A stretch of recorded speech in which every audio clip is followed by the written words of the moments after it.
Welcome to the Ari Hoffman Show on Talk Radio 570 KVI, your home for the politically homeless, streaming live at KVI.com and on the KVI app. If you want to be part of the most dangerous show on the airwaves, call or text the Warrior Injury Law Studio line at 206-421-5757. That's 206-421-5757. Coming up this hour, am I actually going to be forced to defend Seattle Mayor Bruce Harrell? Crazier things have happened, but before we get to any of that, my friends, time for your daily dose of adrenaline. You want me to stick this into my heart? Are you f***ing nuts? I was very fortunate when I was growing up as a kid to have 4 grandparents who were alive and my great-grandmother.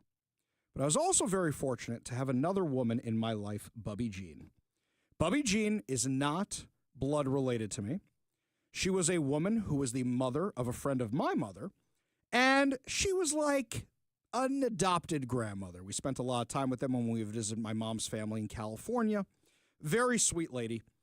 And I remember as a little kid, and this is how I got introduced to the Holocaust, actually, was she was part of an awards ceremony because they were recognizing the family that had saved her during the Holocaust.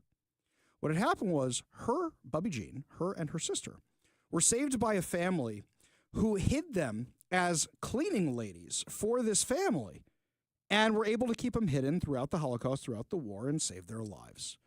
This was a non-Jewish family that hid them, and they were recognizing them as righteous Gentiles. I was a little kid at the time. I don't remember most of it, but it was one of my first introductions to the Holocaust. It was one of my first introductions to, hey, there's people who want to kill Jews out there, and I was a pretty young kid when this happened. But I remember going to the ceremony. I remember it being a really, really, really big deal. There's the Holocaust Museum in Israel. It's called Yad Vashem. Yad Vashem has a pathway called the Pathway of the Righteous. And what it is, it's a pathway which has trees lining either side of it. And these trees are planted in honor of what we call righteous Gentiles, righteous non-Jews who saved people during the Holocaust. There will never be an exhibit like this about the Palestinian people. Because from the Holocaust, there are tons of stories about people in Poland, people in Germany, people in Austria who risked their own lives, who gave their own lives to save Jews. There's an Academy Award-winning movie out there about it, starring Qui-Gon Jinn, starring Liam Neeson. You all know which movie I'm talking about, Schindler's List. You're not going to have those stories out of what's going on in Gaza right now. Because there hasn't been anybody who saved a hostage. There hasn't been anybody who rescued a hostage, except for the Israeli army. There hasn't been anybody who did that out of the Gazan population.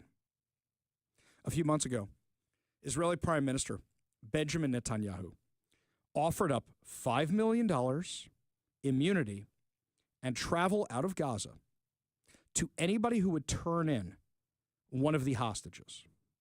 Do you know how many Gazans took him up on it? 0. None. Not one. Mia Shem is one of the former hostages. She's the one who had her arm all torn up. They operated on her without anesthesia. When she came back from captivity, she said there are no innocent civilians in Gaza because the quote-unquote innocent civilians are the ones who abused her.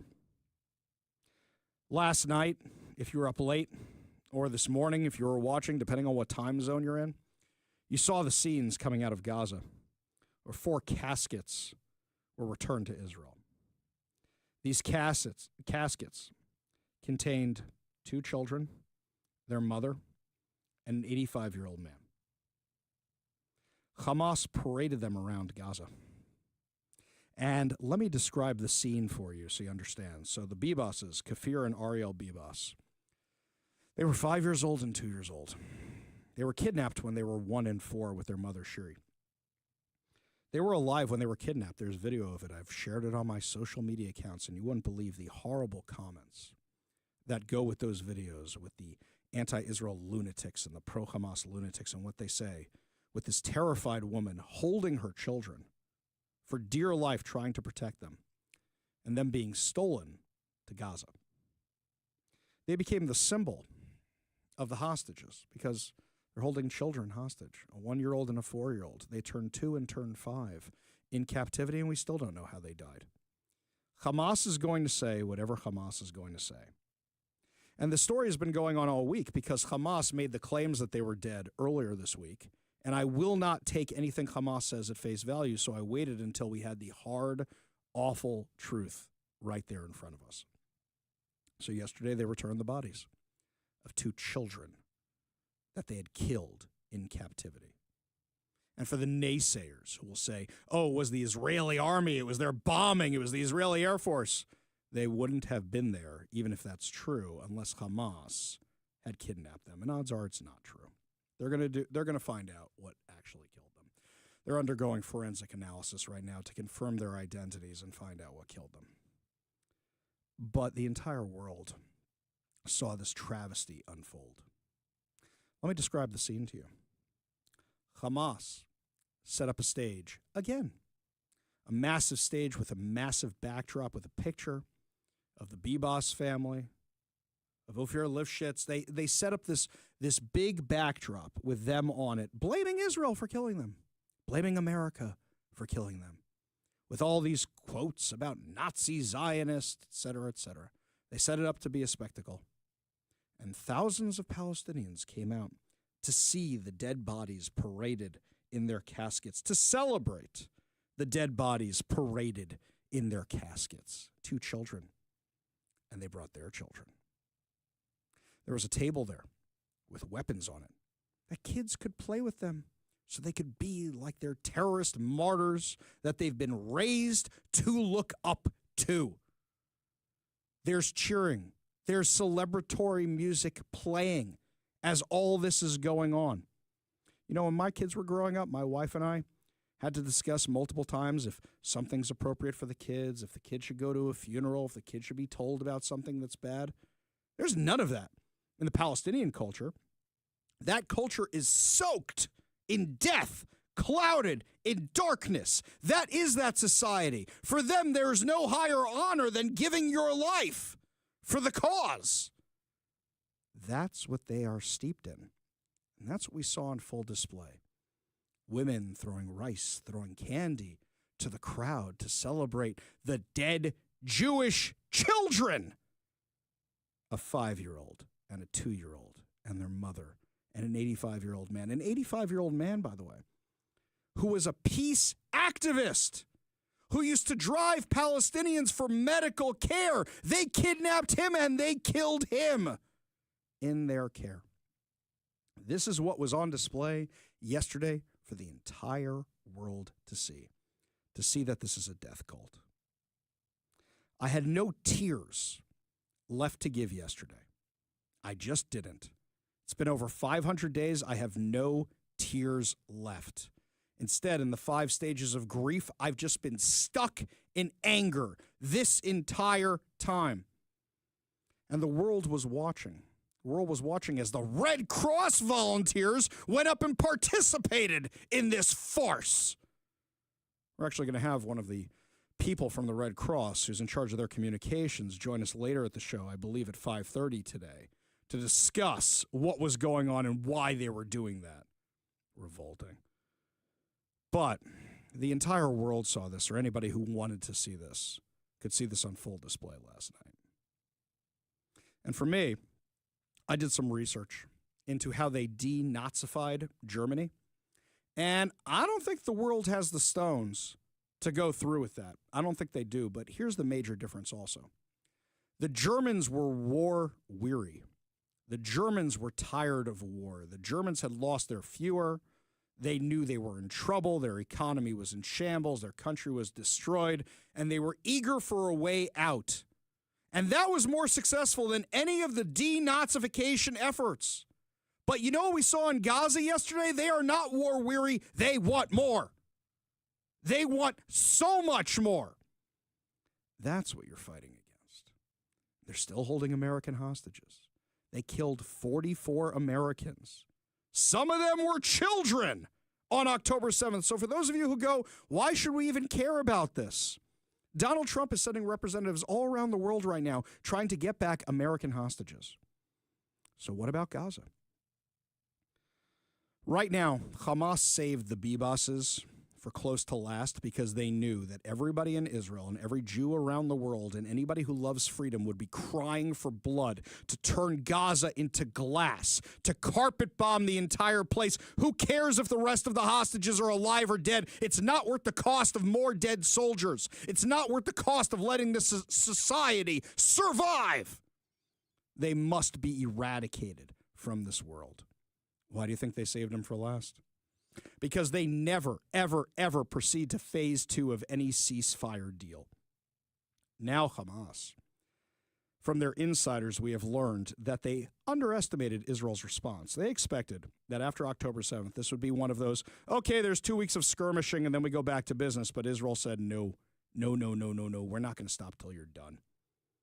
They expected Joe Biden to still be in the White House. They expected to get whatever they want.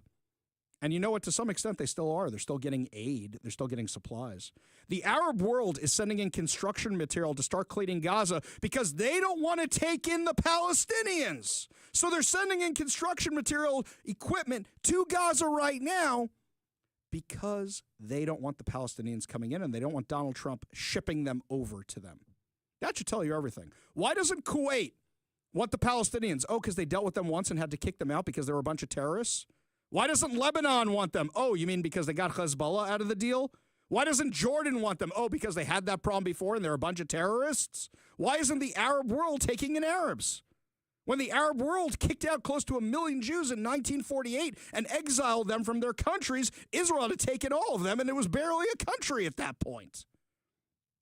We saw what the society is all about yesterday, where they're celebrating dead children.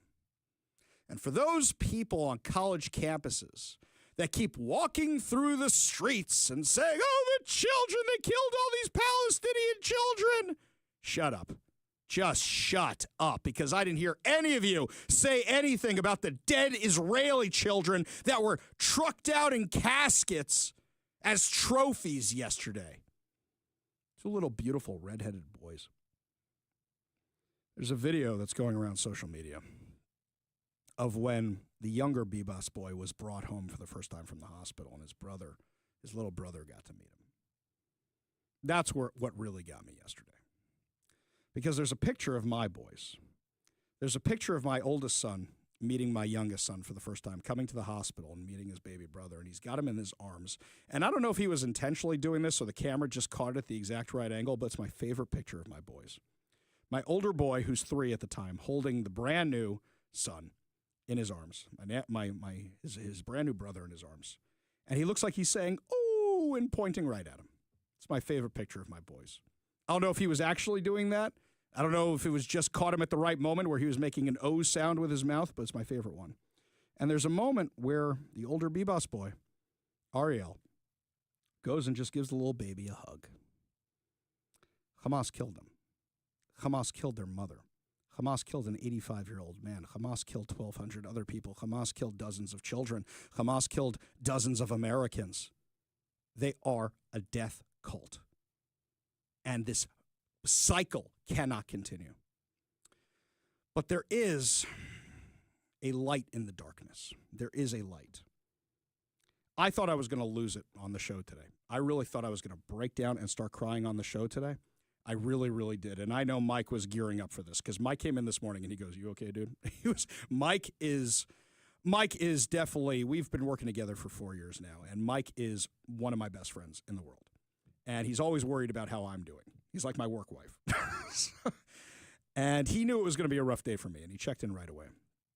And you know what? If we had done this show a few hours early, I'd probably be crying right now. Probably would. But there is a light in the darkness. Now, it's going to take a little bit to get there. Bear with me for a second. It's a horrible day for the Jewish people. Absolutely horrible day. But here's light number one. Saudi Arabia never wants to make peace with Israel. Ever, ever, ever, ever, ever, ever. They always say that the linchpin to peace with Israel is we won't make peace with Israel until Israel makes peace with the Palestinians. And that's the opposite of the Abraham Accords. The Abraham Accords were forget the Israeli-Palestinian issue. We'll offer the Palestinians everything. They're going to reject it. Once they do, we'll move on to everybody else. And that's how you got the accords with the Emirates. That's how you got the accords with Morocco. That's how you got it with Bahrain. That's how you got it with everybody else. And it was on the right path. But Saudi Arabia was the holdout. The Grand Mufti of Saudi Arabia, Abdulaziz bin Abdullah al-Sheikh, and Saudi Arabia is the big player in the Middle East, he was appalled by what he saw yesterday. And he said, this isn't Islam. This isn't what we stand for. For him to make a statement like that is huge. And is that an indicator that Saudi Arabia may be ready to make peace with Israel, regardless of what's going on? That's little ray of hope number one. But those of you who listen to the show, you know I'm a religious man. You know I'm an observantly religious man. And I saw ray of sunshine number 2 today. When I was a kid in the 1990s, after the Oslo Accords, which were a colossal failure, that led to more and more and more terrorist attacks. It seemed like every other day we were saying prayers, we were saying Tehillim in the aftermath of a bus bombing or a stabbing attack or something else. It seemed like it was every other day.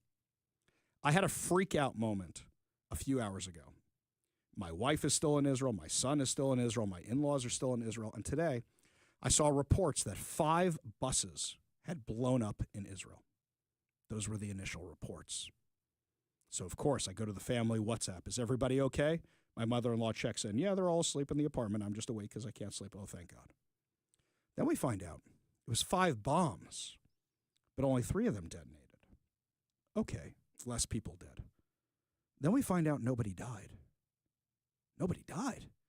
3 buses exploded. What do you mean nobody died? Well, the initial reports we have right now is that terrorists are not inclined to be suicide bombers anymore. So they had gone onto those buses as passengers, set the explosive devices with timers. 2 of them failed to detonate. Those that did detonate, the initial reports say that the timers had been set for the wrong time of day. They had been set for PM instead of AM. So as opposed to going off at 11 a.m. when the bus is packed with people, it went off in the yard at 11 p.m. at night. We've been talking a lot this year about seeing the breath of God, seeing the hand of God, seeing these things happening. As a religious person, this is what I believe in. I know my friends who are atheists out there who listen to the show, who are in the studio, who are other places, say, well, Palestinians and terrorists are really stupid. So, you know what? Don't underestimate their stupidity. And you know what? It could be a combination of both. But I'm seeing 2 rays of sunshine, even on such an awful, awful, awful day. I'm seeing the winds of change where the entire world sees what happened yesterday and they go, we can't stick up for this. There's no way to defend this. And I'll tell you a ray of sunlight number 3. The activists in Seattle are calling for another demonstration this weekend. And it's the same groups that protest Israel. It's also the same groups that protest for BLM and Antifa and everything else. And you know what? They've moved on to a new topic. They've moved on to illegal immigration. Because even they can't defend this abhorrent behavior anymore. Oh, they'll try. We're not done with the Hamasniks around here. I guarantee you they'll be back. But they're fair weather fans, like me and the Seahawks. They're fair weather fans. You cannot defend what we saw yesterday in Gaza, parading around dead children. Can't defend that. And perhaps, maybe just perhaps, the eyes of the world are open. We used to say when we were kids that when it rains, God is crying. That's what we used to say, and I'm sure in other religions they say the same thing.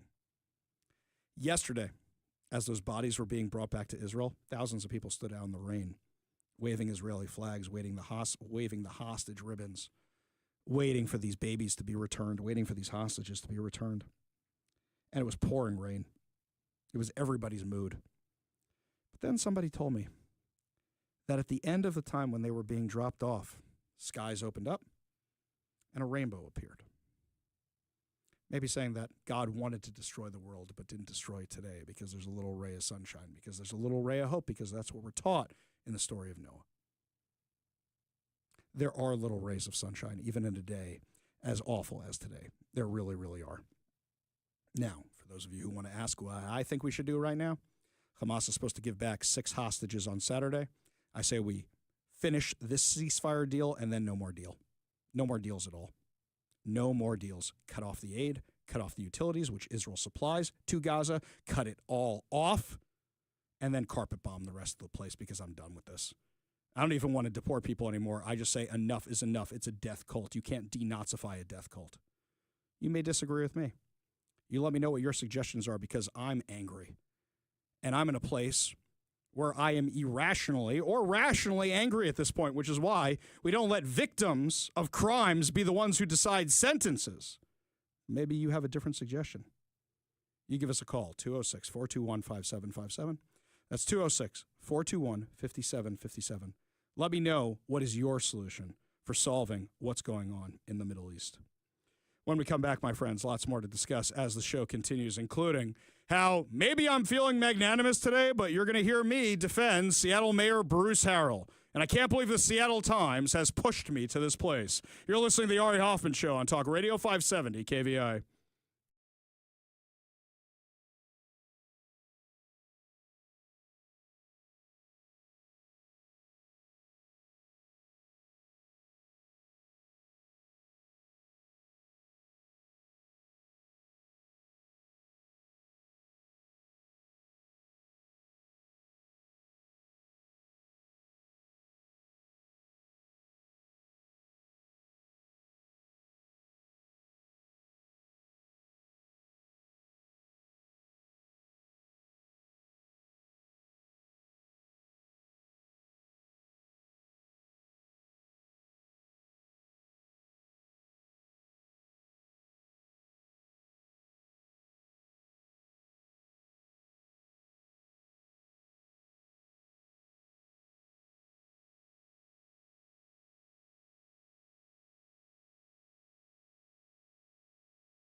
I got so much brain power, it's starting to make my hair run away from my head. You're listening to the Ari Hoffman Show on Talk Radio 570 KVI. If you want to see this receding hairline and this beautiful face, make sure you are actually streaming us over on Twitter, Facebook, and Rumble. You can also catch us on the KVI's new YouTube page. We go to the Warrior Injury Law studio line, take a call from Jay from Idaho. Jay, what's going on?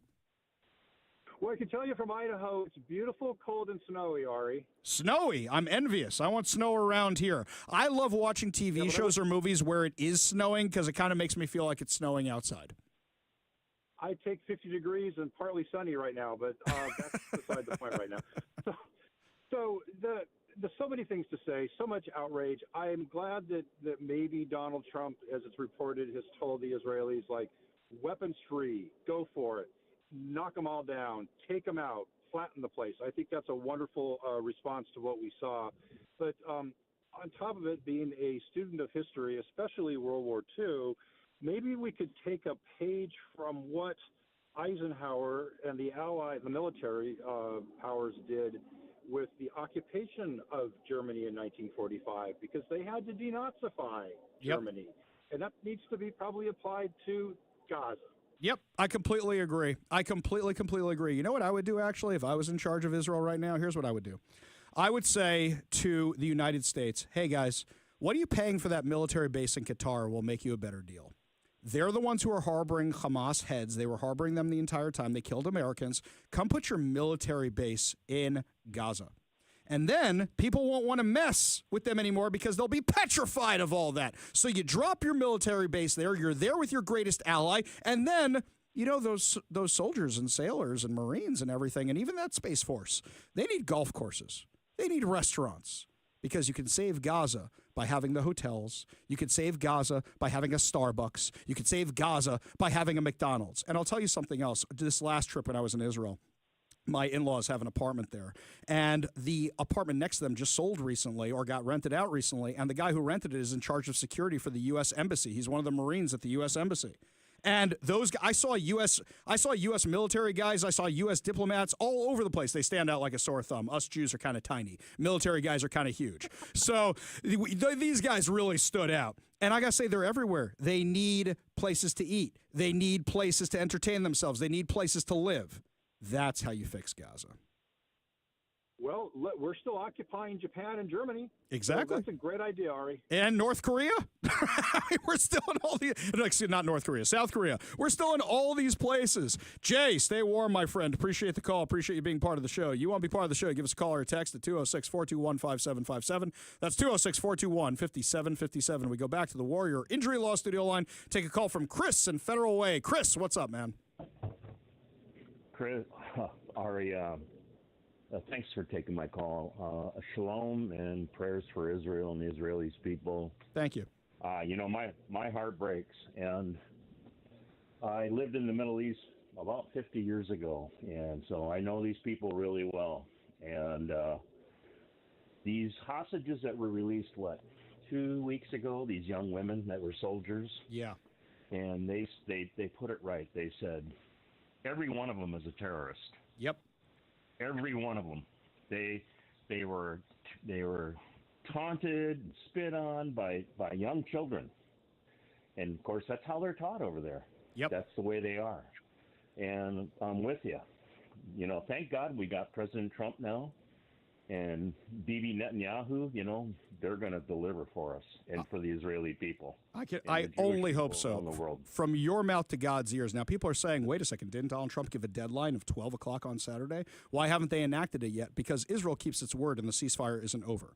But the ceasefire is over on Saturday after they get those hostages back, and I wouldn't be surprised if after that they unleash hell. Because I'll tell you something, right now, Bibi Netanyahu is no fool. If he wants to stay prime minister of Israel, he knows that he has to destroy Hamas. Because if he doesn't, everybody else is going to go do it on their own at this point. That's how angry they are. Appreciate the call. Appreciate the kind words, Chris. Appreciate the perspective. Thanks, you want to be part of the show, you give us a call or a text at 206-421-5757. That's 206-421-5757. We go back to the Warrior Injury Law Studio line. Take a call from Leonard in Shoreline. Leonard, what's up, man?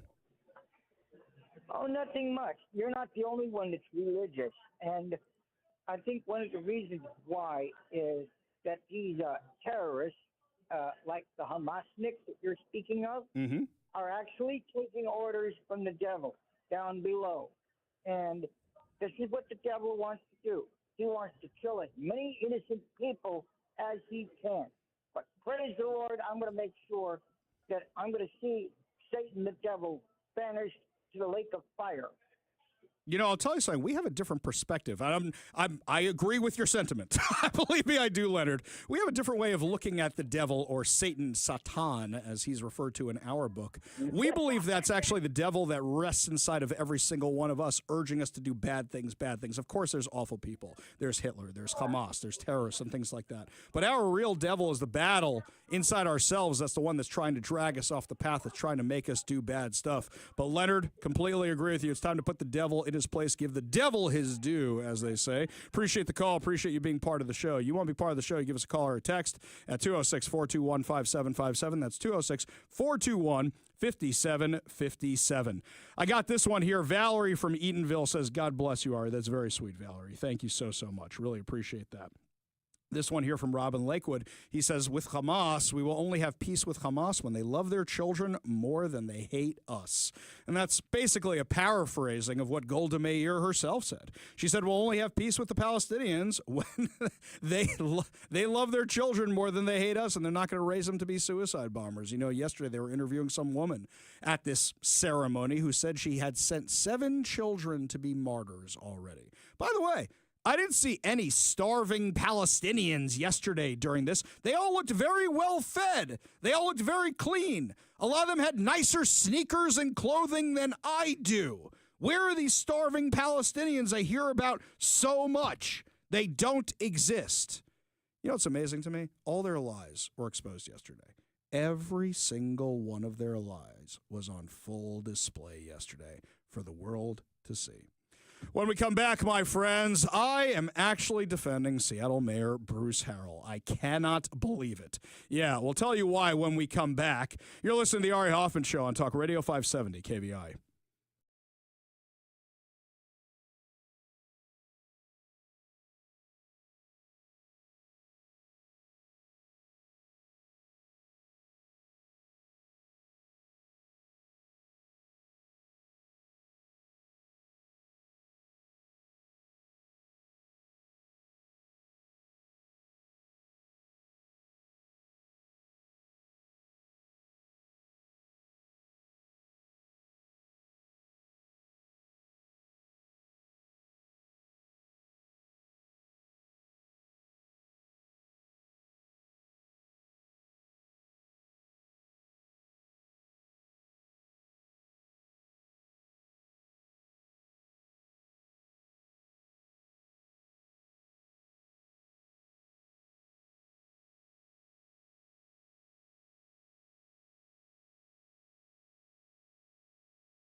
I hate the Seattle Times.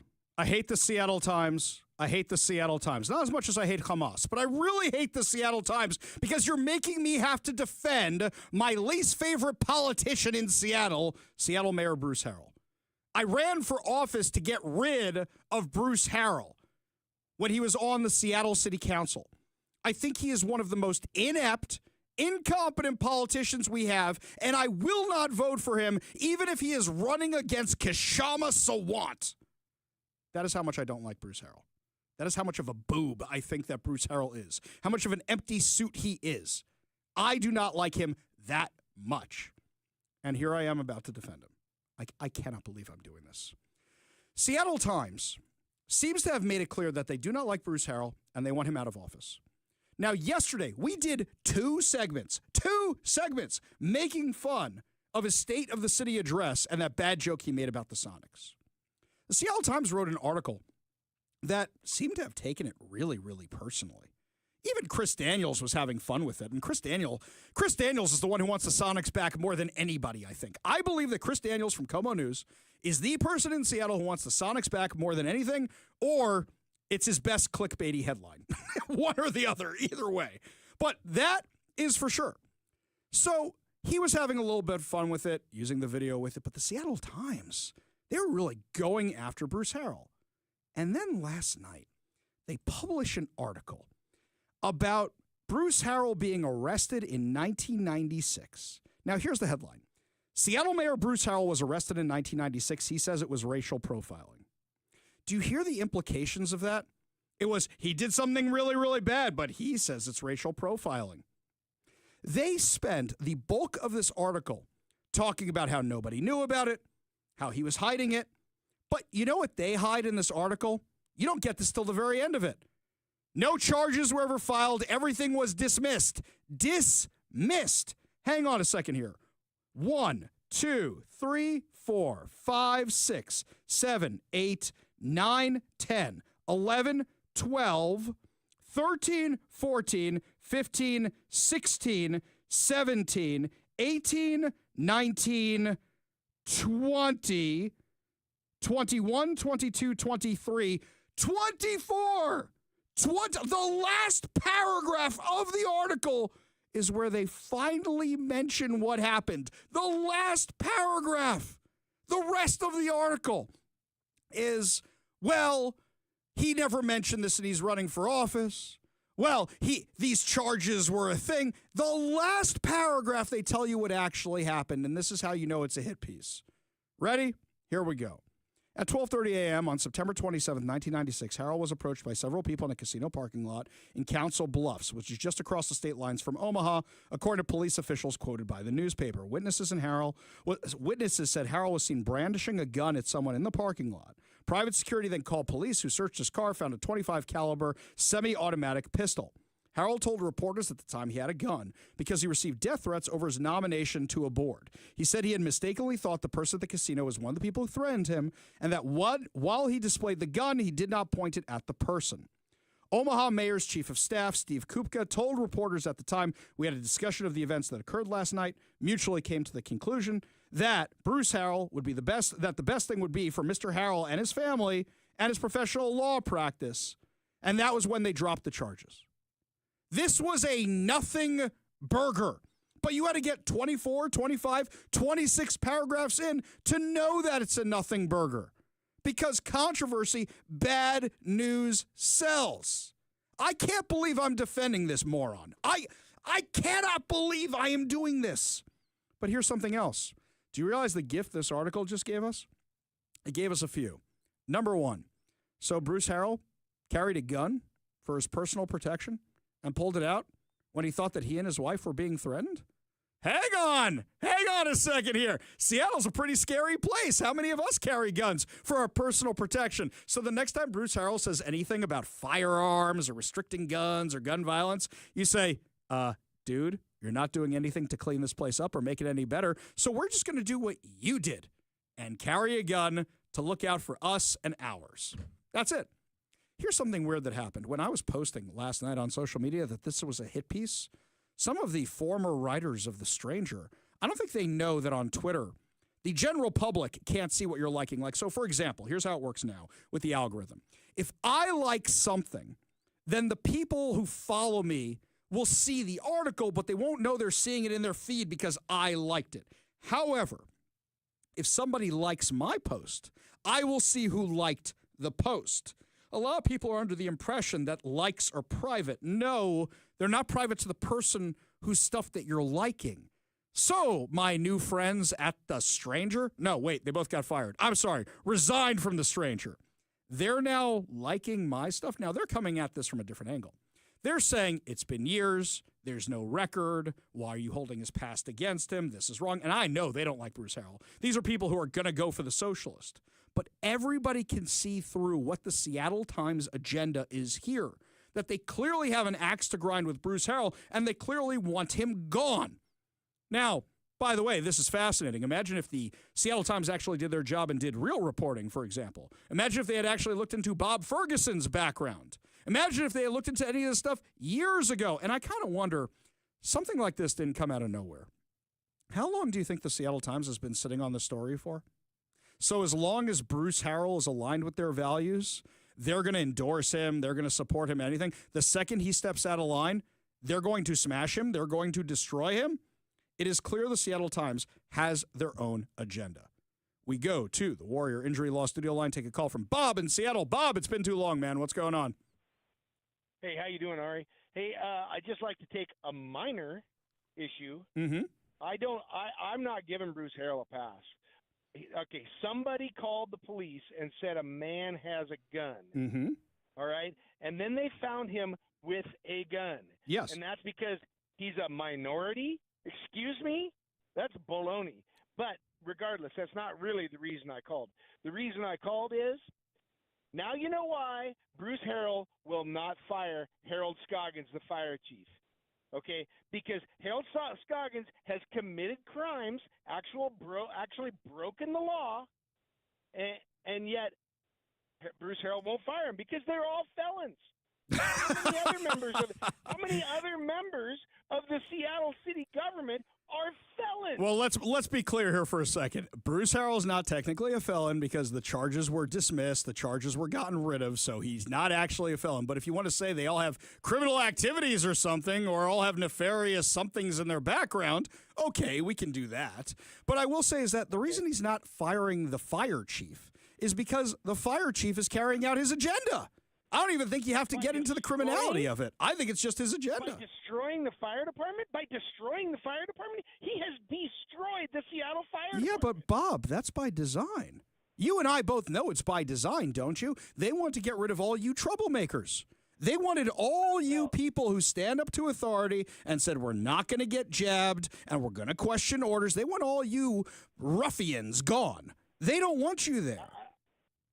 The only thing they want are blue-haired former baristas. Okay, that's who they want driving 80,000-pound fire trucks around the city. Yes, I completely agree with you. And the problem is, as soon as they get to the fire academy, we know how that training's going for them. I wonder how many people they're going to have to pass because otherwise they'll have no actual recruits. Bob, appreciate the call. Appreciate you being part of the show. You want to be part of the show, give us a call or a text at 206-421-5757. That's 206-421-5757. When we come back, Kash Patel is confirmed, and Donald Trump celebrates a month of being in office and all his accomplishments. We'll give them to you when we come back, plus your calls. You're listening to the Ari Hoffman Show on Talk Radio 570 KVI.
Well, my friends, Kash Patel has been confirmed to be the new director of the FBI. And I envision Kash Patel walking into the FBI like Ari Gold walking back into his talent agency. He's got the giant paintball gun, taking out all the people left and right. In all seriousness, though, Kash Patel says let good cops be good cops and let's cut the ones who aren't. And as we've seen the FBI be weaponized for so long now, I completely agree with him. I had a debate last year. We were invited to the local libertarian convention, me and John Carlson. And it was us against some libertarians. And the key distinction I have found, and you're welcome to disagree with me, but the key distinction I have found between conservatives and libertarians is libertarians believe in no government, conservatives believe in good government. I think that's the difference. One of the conversations we had was about the FBI, where I said we need the FBI. And they were like, no, we don't. Just get a posse and go. Yeah, you know what? You still need investigative agencies to keep us safe from threats. And the longtime problem has been that the guys out in the field are doing their jobs, but it's the brass above them who is giving bad orders. Any company, any nonprofit, any government agency can be corrupted that way. Look, how many of you are in the military? How many of you go, you know, the guys at the top, the guys with all the brass on their shirts, they don't understand what's going on. How many of you have bosses where you go, they don't know what I do, they can't do what I do? I think of that scene in the movie Waiting with Ryan Reynolds, you know, the psycho waitress who comes into the kitchen while the boss is being like, wait, this order goes here, and she just starts freaking out at him. That's how a lot of us feel about our employers, right? Well, here's the thing. Can Kash Patel clean that up? How deep does the rot go? Because in my opinion, we do need the FBI, especially because we have no idea who Joe Biden and Kamala Harris let into this country. We have no idea. We need to clean this stuff up right away because we need the FBI to do what the FBI does and keep us safe. You may disagree with me. Give me a call, 206-421-5757. That's 206-421-5757. We go back to the Warrior Injury Law studio line, take a call from Tom in Enumclaw. Tom, what's up, man? Buddy, I am so jacked about Kash Patel. Kash with a K. Didn't we used to say that in the late 2000s? Yeah, it's Kash with a K, right? Ever since the Nunes memo, this guy is so sharp. And one thing he does need to investigate, everybody's talking about how Trump has gone in, all these agencies, looking at all this wasteful money. That wasteful money, let's grow up right now. That money is getting kicked back. If anybody doesn't think it is, you're sniffing glue. It is quid pro quo. You see these congressmen, you see these middle-level bureaucrats, all just at the trough like pigs. Yeah. They need to be exposed. Yes, they do. They have ripped us. You know, the other day I sat down and figured out in my lifetime, I'm 60 years old. I make about $200,000 a year for the last 35 years. Mm-hmm. I have paid out over $780,000 in federal tax. Okay, they have audited me 6 times, and then you have these bureaucrats that make $150,000 a year, leave office, lose their positions, are still there. These people are multi-millionaires. Yeah, you notice, here's something interesting, Tom. Here's something interesting.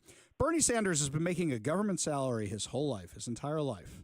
You notice he stopped saying millionaires and billionaires. Now he just says billionaires? Because what's Bernie Sanders now? Well, you got to just look at the guy that used to run the Senate from the Democrat guy. I can't think of his name. He was from Nevada. He was before. Oh, Harry Reid? Harry Reid. This guy didn't have any money. Mm-hmm. He died a multi-millionaire. Yes. How does that happen? How is AOC so wealthy now all of a sudden? It's just crap. By the way, let me give you this one, Tom. Let me give you this one. I just found this out recently. I just assumed it was speaker fees. Right? That's what I assumed. Guess what? They're not allowed to get money for speaker fees when they're in the Congress and the Senate. Kickback.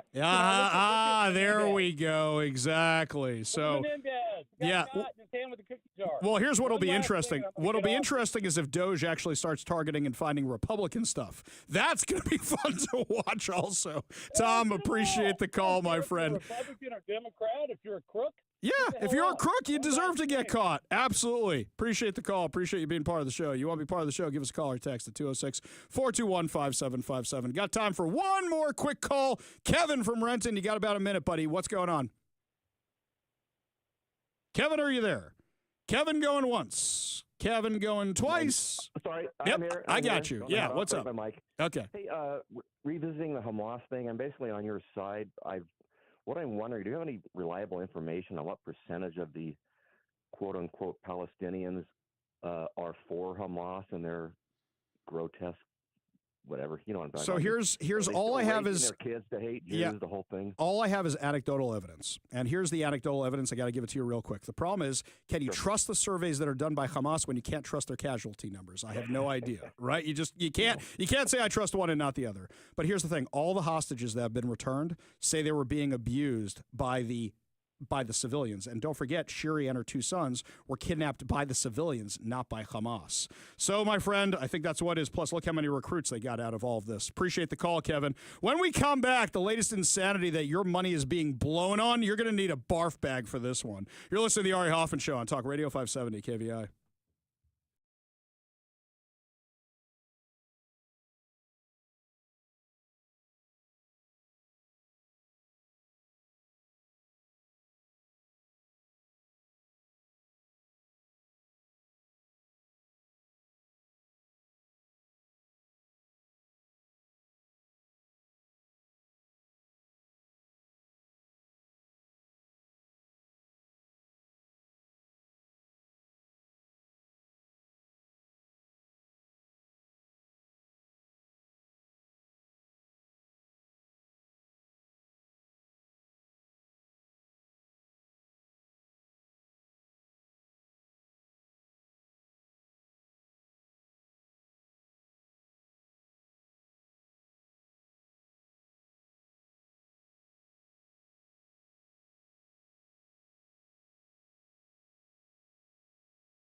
Welcome to the Ari Hoffman Show on Talk Radio 570 KVI, your home for the politically homeless, streaming live at KVI.com and on the KVI app. If you want to be part of the most dangerous show on the airwaves, call or text the Warrior Injury Law Studio line at 206-421-5757. That's 206-421-5757. Coming up this hour, Glenn Morgan is going to be joining us to discuss the latest voter fraud he may have just exposed. But before we get to any of that, got some breaking news for you right now. Talk Radio 570 KVI. Breaking news on the Ari Hoffman Show. During the break, I had a chance to look at the text line, and a whole bunch of you are sending me the same update, so I went to the Jerusalem Post website. They're in the process of identifying the bodies of the hostages right now. Now, let me explain to you how they had to do this. Hamas locked the caskets. So the first thing Israel had to do was x-ray the caskets to make sure they didn't have explosives in them, because Hamas has done that before. Then Hamas gave them keys, but the keys weren't to the locks, so they had to cut the locks off. Charming, isn't it? So then they have to do identification to find out if these are actually the hostages they say they are. Now, unfortunately, the bodies of the two boys, Kafir and Ariel Bibas, ages 2 and 5, it was confirmed it was them. Here's something else. They weren't killed in an Israeli airstrike, like Hamas is claiming. They were executed in November of 2023. A month after October 7th. However, the body of Shiri Bibas, their mother, is not the body of Shiri Bibas. It's a random woman. Where is Shiri Bibas? Where is those boys' mother? The amount of Geneva Conventions that have been violated by Hamas is off the charts, completely off the charts. I need to get more information on this before I say anything else. All that information right now is confirmed. We're going to keep doing research. We're going to keep finding out. I'd like to thank all the people in KVI Nation and Ari's Army and the Big Mike Militia who texted us that information, because very, very helpful. And when you guys see tips, please send them our way. We go to the Warrior Injury Law Studio line, take a call from our friend Transit Joe. Transit Joe, what's up, man? Joe, are you there? What's up, man? There you are. Yeah. I've also got more Yeah, can you hear me? Yeah, I got you. Okay. What's up? Sorry about that. Get more breaking news.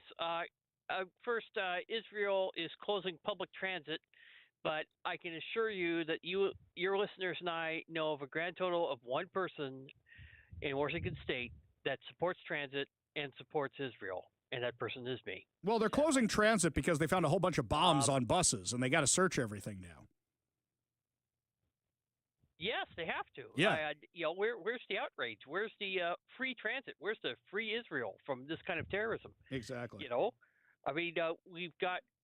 I'm tired of these progressive yahoos who say they care about people like me, and then and demand instead that we side with people who put bombs on trains. I mean, and buses. I remember the 1990s when Hamas blew up peace deals with suicide bombers on buses. So.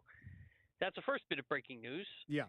The second bit of breaking news is closer to home, and that is Sunday. The Ukraine allies will be having a noon protest through Seattle, and I can assure you, none of us like the Palestinians at all. And we would be honored if President Trump and his fans would join us in demanding that Ukraine be free from, any kind of terrorism where the Russians bomb cities. Well, I think what's happening right now is, do you trust Marco Rubio? Joe? I kind of do. Okay. So then hang on. We're gonna come to a happy medium here. I got you, okay? There's an old rule of negotiating that you got to trust the man in the room. Is Donald Trump in the room? No, he's golfing. Okay. Whatever, he's not golfing. But okay, he's not golfing, or there would be video of that everywhere. He's not golfing. But we do know that the man in the room is Marco Rubio, and he's negotiating right now. We know that Donald Trump has a lot of bluster, says a lot of things. I'm not concerned about what Donald Trump is saying. I am thinking about what Marco Rubio is doing in that room to end the war. And the question is, what's he going to come out of there with? Joe, if you email me the flyer for the event on Sunday, let me take a look at it. All right, buddy? All right, I sent it to you already. All right, fantastic. I will also say finally that I think it's time to level Gaza, send the B-21 out on an operational test, and make extremely clear that when you assassinate little children, instead of turn them over, you are an evil person. And I know, Ari, you would trade your life to get those kids back, or even if they were Palestinian. Absolutely, my friend. Kids for hostages and call ourselves human. Right. We don't do that. Thanks. Appreciate the call, Joe. Appreciate you being part of the show. You want to be part of the show today, give us a call or text at 206-421-5757. That's 206-421-5757. Switching gears to things that are a whole lot closer to home. I am Spartacus. I am Spartacus. Why am I yelling Cory this out? Booker? No. Is that you? No. Okay, very good, Mike. No. Why am I Spartacus? I don't know what's going on, but all of a sudden yesterday, a whole bunch of news outlets were reaching out to me and going, do you know who's behind Washington Doge? Do you know who that is? And Mike's laughing. Mike knows, okay, let me break down what Washington Doge is for everybody, okay? We had an episode like 2 weeks ago where I said Washington needed its own Doge. And you know what? A whole bunch of you actually messaged me and said, look what I found. Look what I found. Look what I found. Look what I found. And then somebody sent me the link to Washington's checkbook, as it's called. It's through Washington itself. It's where they say all the agencies, anything they have written a check to, it is all there on a public website. So a lot of people messaged me and they said, hey, Ari, can we help you reveal all this government insanity? All this wasteful spending. I said, absolutely. So now there's like 5 or 6 people who are doing the research on this website and other websites, which we have found, by the way, and are finding these absolutely insane stories, which we are sharing on social media about what money is being blown on in Washington State. We got a doozy, an absolute doozy. And this is from the Wake Up Wah Twitter account. Wake Up Wah, which is the one that says Doge Washington, one of our wonderful volunteers. You should follow him. Give him a follow. It's Wake_up WA. Follow him. He's sharing all the stuff way more than I do about all the stuff we found so far. So make sure you give him a follow. Would you like to know this latest one that was revealed? Okay, we have to clean this up for the kiddies. Mike, you got to spot check me on this one. Mike's already getting ready. He's got his finger right over the button. The finger on the He's button. getting ready to go here. Okay. We spent a better portion of yesterday afternoon workshopping code words and key phrases for some of this stuff because, like, Ari brings this story to me, and I'm like, no. Hey, well, Jonathan Joe shared this video. Can we play any of this? Absolutely not. Whoa. Hang on a second. Hang on. To be fair, what did I say about the Cho video? I said, we can't play this, right? I didn't say, we want to play this. No. I knew where I stood on that. Okay. You can see me turning bright red just from the topic of this if you're watching us over on Facebook, X, and Rumble, my friends. All right. Okay. We found... Here we go. Here we go. Here we go. We found that Pan-Eros, it's an organization that celebrates and cultivates consent and sexuality through the arts and education for all, got $60,000 in government funding. Their own Form 990, which is a tax form which is publicly available, said they got $60,000 in government funding. At least 2 of it came from your taxpayer dollars here in Washington. All right. This is where it gets a little... Here's the other thing, guys. I mean, I know we're the most dangerous show on the air, right? But I'm still a little prudish in my old age, for lack of a better word. And this stuff makes me squishy. This stuff makes me just cringy and all. This is awful. And I'm telling you right now, unless you want the kids asking questions, I'm going to be as vague as possible, but you're still going to get what's going on here. I would also add, if we ever do another run of Ari Hoffman Show t-shirts, the tagline should be dangerous, but squishy. You call me fat.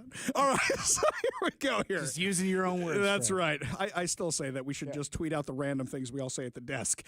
Dash Mike. Oh dash my gosh, Ari. yes. We should just do that on a daily basis from the KVI Twitter account. There you go. All right. So Mike and I, Mike more than me, came up with the term self-service stations. Yeah, like where you put gas in the car and all that. Yeah, but you're check the oils, check the landing gear. You're not putting gas in the tank. If anything, you're taking stuff out of the tank. So should we just say here that these rooms exist where a person can go to entertain themselves with friends? Okay? I'm not going to be any more specific than that. But that's what your taxpayer dollars are paying for. The organization in question is called Rain City Jacks. Use your imagination. Use your imagination. Now, we don't know if the money's going specifically to this or they're just a partner agency or an ally agency, but they are affiliated with Pan Eros, who's the foundation, and they're promoting these things on their website. They also offer a program called Queering Tantra Presents Pleasure and Healing with certain kinds of massages, shall we say, tantric meditation, and more. And that's as much as I feel comfortable reading on air. That's as far as you can go. That's as far as I'm going to go right there. Yeah, I'm like the crossing guard. I'm like, nope. Yep, nope. right. Light change. Mike's Nope. like just looking over my shoulder a little bit through that little window there, like, what's he going to say? Because I know what you tweeted, Hoffman. I know what you got going on there, man. I'm watching you. They also have shibari for snuggling, where let's just say they tie things up. They make knots, shall we just say. That's what they do. This organization got over $60,000 in government grants.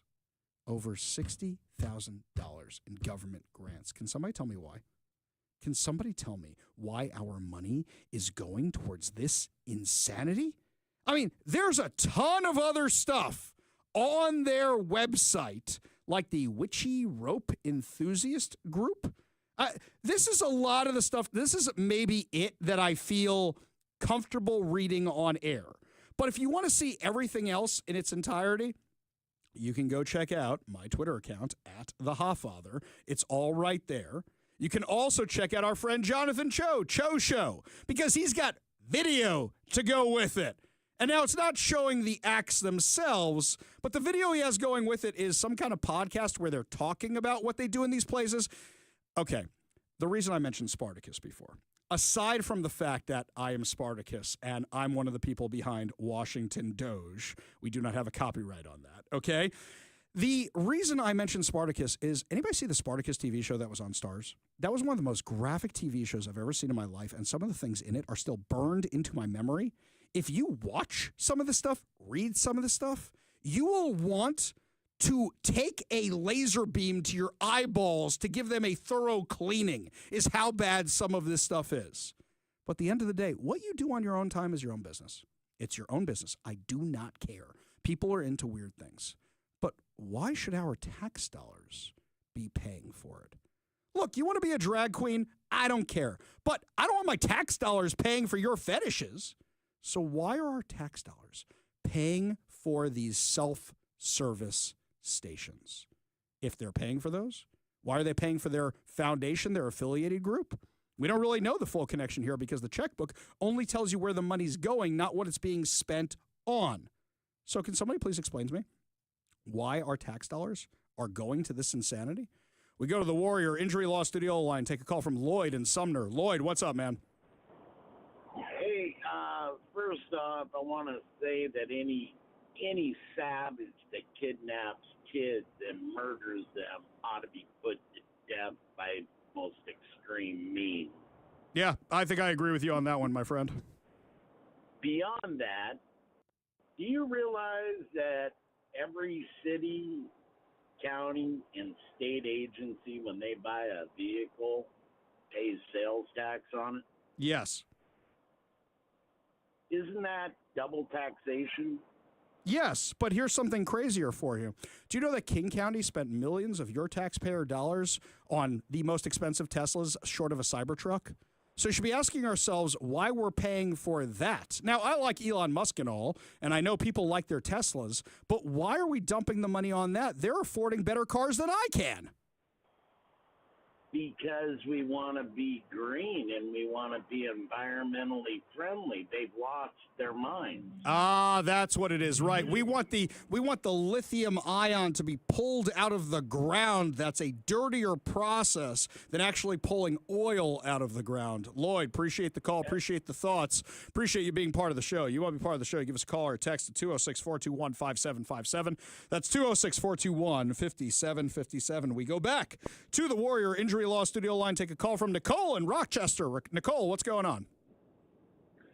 Hey, Ari, it's Nico. It's not. Oh, Nicole. I'm sorry, my friend. Sorry. We have that sometimes with somebody else who calls. I apologize. What's up? Not a problem. I just wanted to say thank you for taking my call. Mm-hmm. And let me tell you this. I grew up with Muslims. I lived in a country with about 10% of them, and I'm going to tell you this. About 98% of them are the kindest people you're ever going to meet. 2% of them are ruthless and mean, and they don't care about life. They don't care about anything. These people are fanatics. And I'm going to tell you this. We shouldn't be negotiating with these people. We should go over there, use our satellite technology, ground-penetrating technology to find every little hole that they have made in the ground and honestly occupy the place and clean it from those ruts from end to end, whatever it takes. And we'll stay there to keep this place. We literally have to fumigate this place from them and then walk out. I think Trump is right on what he's saying about going over there and cleaning the place up, because this has been going on for 1,500 years, my friend. They don't negotiate. They will not do anything to change anything. They only negotiate long enough to get benefit out of it and to be left alone for a little bit, and then they start rebuilding again. Yep, I completely agree with you. And here's something else people don't realize. When they think of tunnels, they think it's something you dig in your backyard. These things are massive. Right. Some of them you can fit vehicles through. And there are more tunnels in Gaza than there are in the entire New York City subway station. Not Manhattan. The entire New York City subway system, which is insane. You know how long it takes to go through all that? People say, what's taking Israel so long? Well, Israel's being meticulous and going room by room, house by house, all that stuff. Nicole, look, you know this better than I do, my friend, right, with what they have to do to get in there. But it's absolutely crazy to me about all this concrete. You know that U.S. aid gave Gaza hundreds of millions of dollars to build a concrete factory? What do you think they spent the concrete on? Exactly. Yeah, insane stuff. That's why I say enough of giving them money and negotiating with them. You cannot negotiate with people like this. We need to be just a tiny bit more nastier than they are. Exactly. And if you are, they don't mess with you ever again. Nicole, really appreciate the call. Really appreciate you being part of the show. Really appreciate your perspective. You want to be part of the show, you give us a call or a text at 206-421-5757. That's 206-421-5757. When we come back, has evidence of major voter fraud been exposed? Our friend Glenn Morgan from We the Governed joins us to fill us in when we come back. You're listening to the Ari Hoffman Show on Talk Radio 570 KVI.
Well, my friends, we've discussed on the show how ripe our state and voting system is for fraud. The question is it actually happening? We know that the Trump administration is doing investigations to some shady business that's going on in other states with regards to driver's licenses and automatic voter registration, but is the same thing happening here? Joining us now to discuss on the KVI studio line from We the Governed, Glenn Morgan. Thanks so much for being back with us today, buddy. Hey, Ari, thank you so much for having me on the air. Always a pleasure. Now, you sent me a video yesterday about all this that you put up on YouTube, and it took off like a rocket. So why don't you tell us what you were talking about that people found so fascinating? Sure. I mean, essentially, and you kind of set this up well, Ari, Washington State's Department of Licensing has been issuing driver's licenses to illegals for forever, really. I mean, they've been doing it for many, many years. And they've been conveniently registering them to vote at the same time for many, many years as well. And that is essentially the primary reason why the Department of Justice has been suing New York. They filed that big lawsuit last week. And Washington State's been doing it far longer than New York, and probably a much greater percentage of the illegals that come to Washington State have been getting driver's licenses for a long time.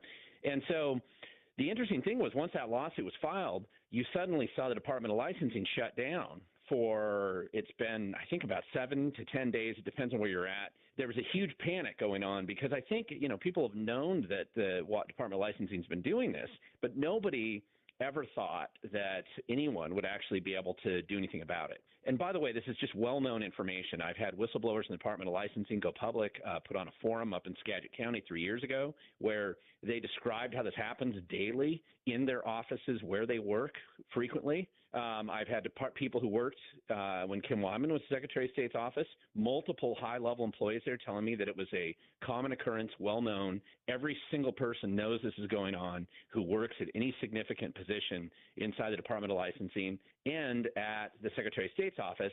It's just that, this was made particularly obvious in 2018 when Inslee fired the head of the Department of Licensing for cooperating, as federal law requires, with the ICE at the time in the first Trump administration because they gave information to ICE when they requested it from the Department of Licensing. So they got fired. This is troubling on multiple levels, especially since we found out that Como News did a report showing that the Inslee administration was not abiding by the law with regard to money they were giving out places. Now you're telling me there may be some issues with the voting system as well.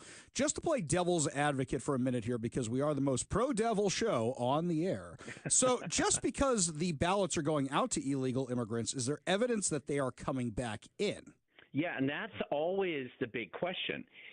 Every time that we had evidence that they were coming back, and I'll go back a number of years, we were proving that this was happening years ago. And when I say years ago, I'm talking post-2004 and pre-2010, by going and getting jury pool summons rejection letters where citizens who are registered to vote get requested to go to a jury, and it's a legitimate reason to say, hey, I can't serve on the jury because I'm not a U.S. citizen. That used to be a public record. I say used to be because that's how we were proving that non-U.S. citizens were regularly, consistently, and continually being registered to vote by the Department of Licensing. Once they found out, we started going public those stories, other activists around the state of Washington essentially made that an illegal record that you could no longer get from public records. So every time that we find a way to prove it, the state has found a way to shut off that avenue of getting public records. The other thing that the feds have for us that they could provide it if we wanted to, and this would just show that you're registering non-U.S. citizens to vote, which is a sort of related issue, would be if the Department of Homeland Security went public with just their visa list. These would be people who are here legally, but they're not U.S. citizens, and they're all registered to vote as well. This has been policy consistent for years. Nobody can really deny this who's on the inside. The question, though, is how many of them actually vote. Some people do. We don't know the numbers yet, and we won't know until they make those lists public. And that's the big question. If you've registered maybe 100,000 or 200,000 people to vote who aren't U.S. citizens, some of them completely illegally because they're here illegally, some of them just because they're foreign residents and they're getting registered to vote, even against their will. And I've had people from all kinds of countries come up and show me how they're registered to vote. People from Denmark, Australia, England, China, Canada, And even when they requested not to be registered to vote, they were registered to vote anyway. So this is actually far more pervasive than anyone can possibly think that it's not happening. I mean, it is well known. Everybody who's on the inside certainly knows what's going on. That's beyond insane. So just to continue playing devil's advocate, because you and I agree on almost everything for a minute. So just for this here, is that if an illegal immigrant gets a ballot in the mail, they may think to themselves, they may not know our laws. As I say, look, if I went to Israel, they don't have vote by mail. But if I went to Israel and all of a sudden I get a ballot, I go, oh, they like me because I'm Jewish. Whatever, I'm going to vote. So they may not know this. So they actually have full deniability. They may not be doing anything nefarious. They may think they're allowed to do this. Well, that's correct. I mean, it doesn't mean that they're trying to necessarily commit fraud, but I will give you some examples that we've had over the recent years. Over in Yakima, for example, there were some people who were basically here as farm laborers, and some of them were legal, some of them were not. They all were getting ballots, and a group came by, and they sold their ballots for $30 each.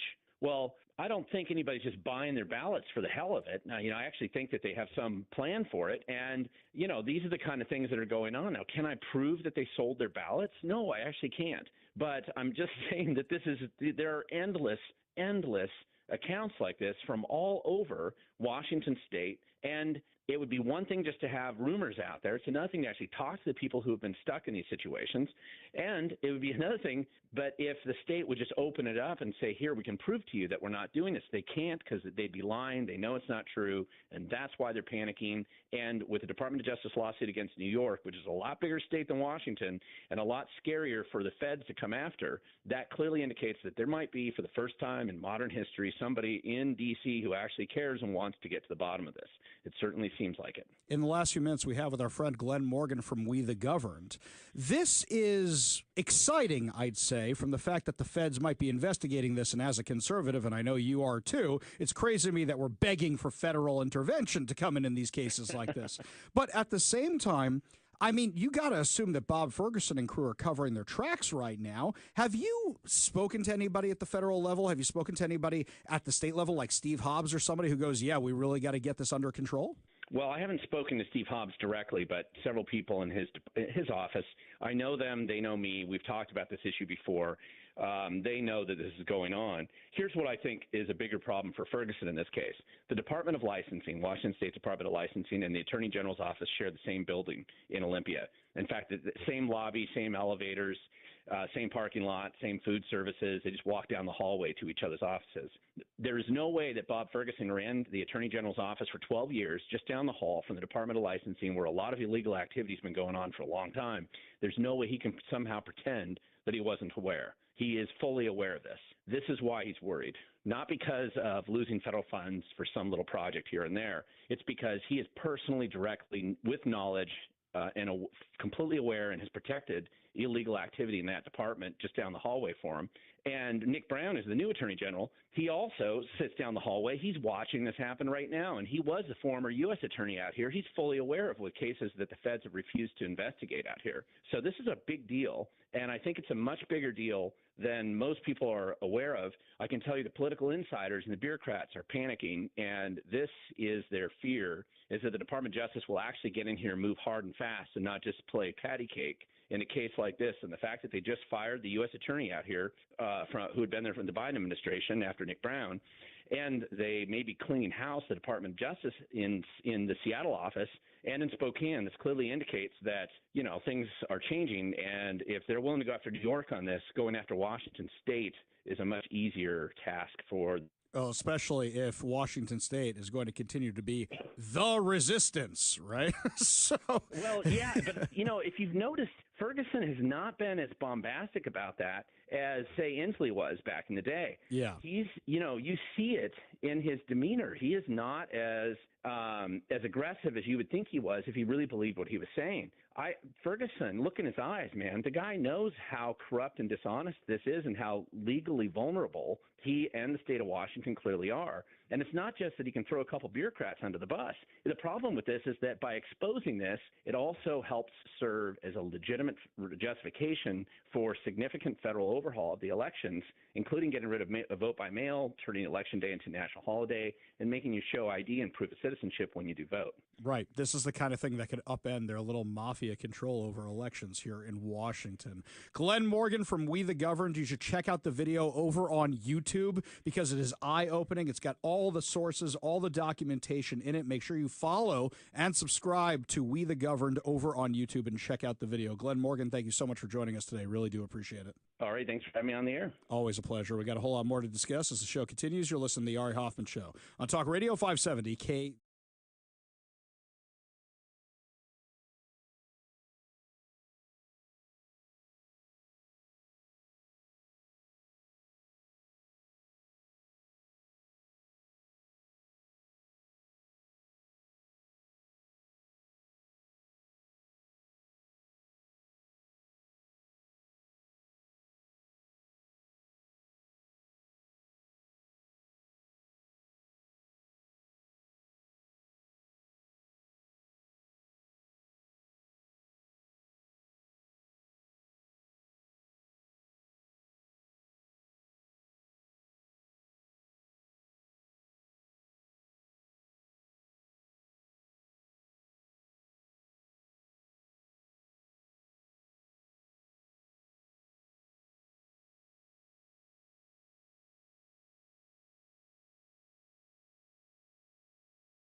I saw this post from our friend Julie Barrett over at Conservative Ladies of Washington.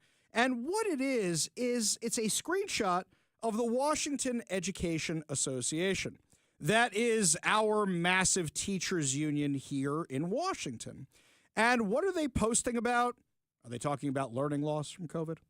Are they talking about oh, I don't know, maybe catching up on that? Or are they talking about how many kids have left the schools? Are they talking about how the schools aren't safe? Are they talking about how the grades are terrible? No. Ready for this one? They have aromantic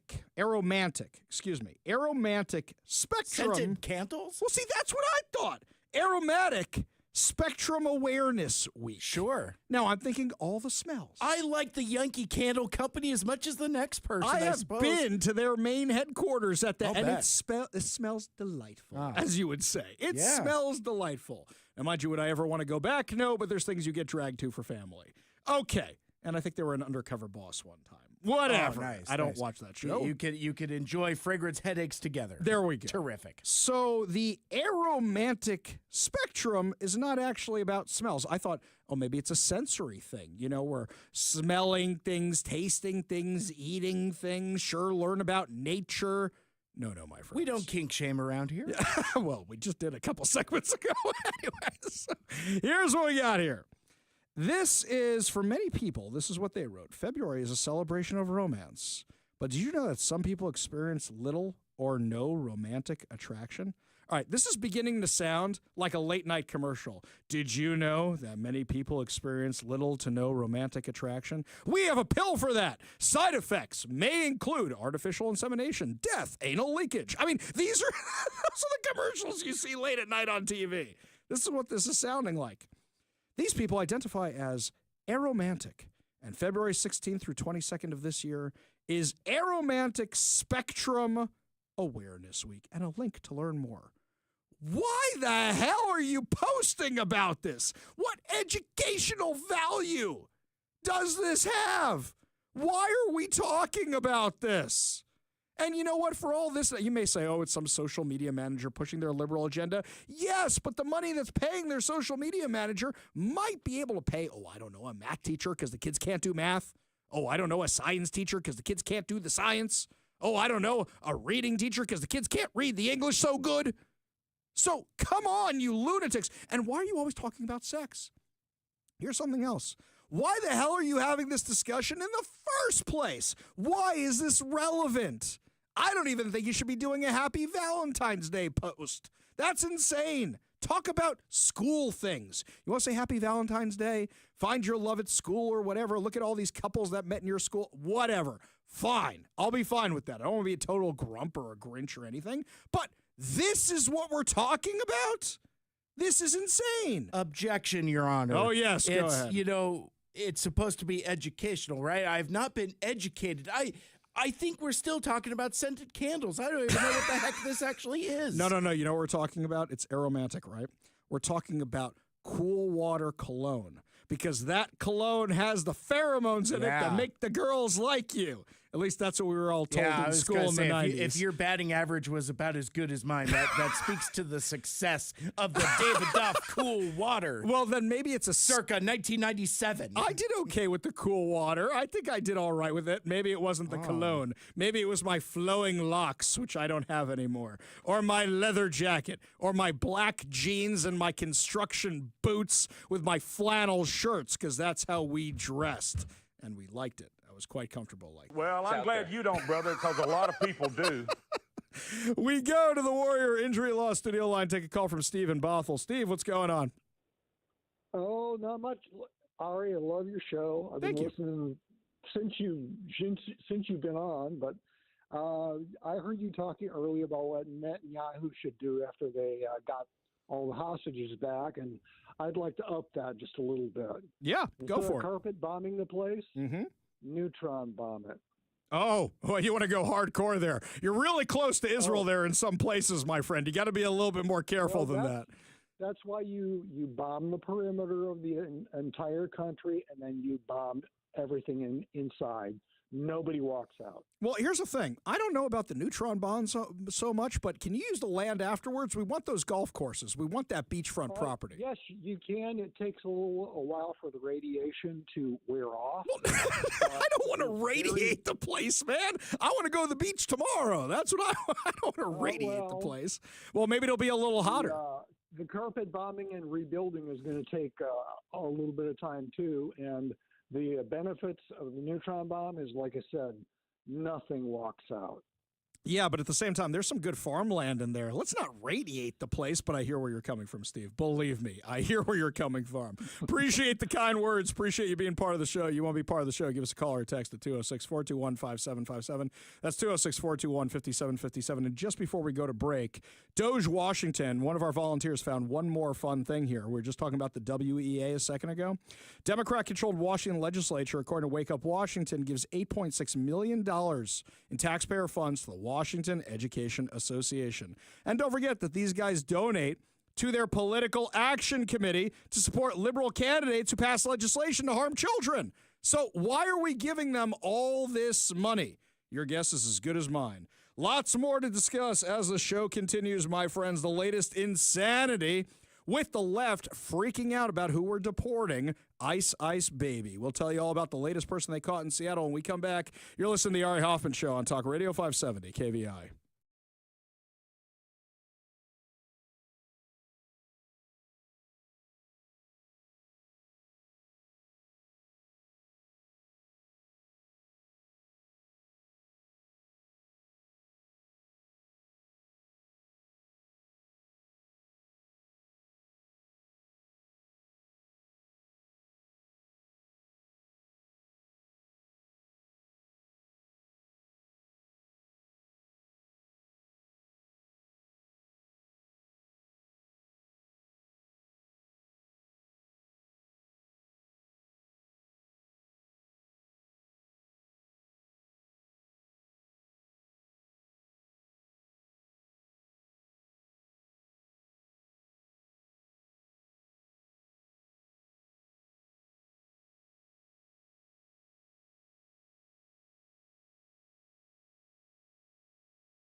Welcome back to the Ari Hoffman Show. Don't forget, Lars Larson is going to be joining us tomorrow at 5:30-ish for Lars Unleashed as we discuss some fun topics that Lars has been saving up for us every single week, perfectly curated for the Ari Hoffman Show. Well, my friends, ICE Seattle put out a new tweet, and it says, ICE Seattle placed an immigration detainer on Francisco Gallegos Barbosa. Barbosa? You mean like the guy in the Pirates of the Caribbean? 29, a citizen of Mexico, currently being held by King County Jail, charged by the state of Washington for murder. He was previously removed on July 24th, 2018. Mike, can you help me out here? Who was the president in 2018? Was that Joe Biden? Oh, no, wait, that was Donald Trump. So, wait a second. We got rid of this guy in 2018, and now he's back from outer space. So, he's back, and he's got 5 felony convictions.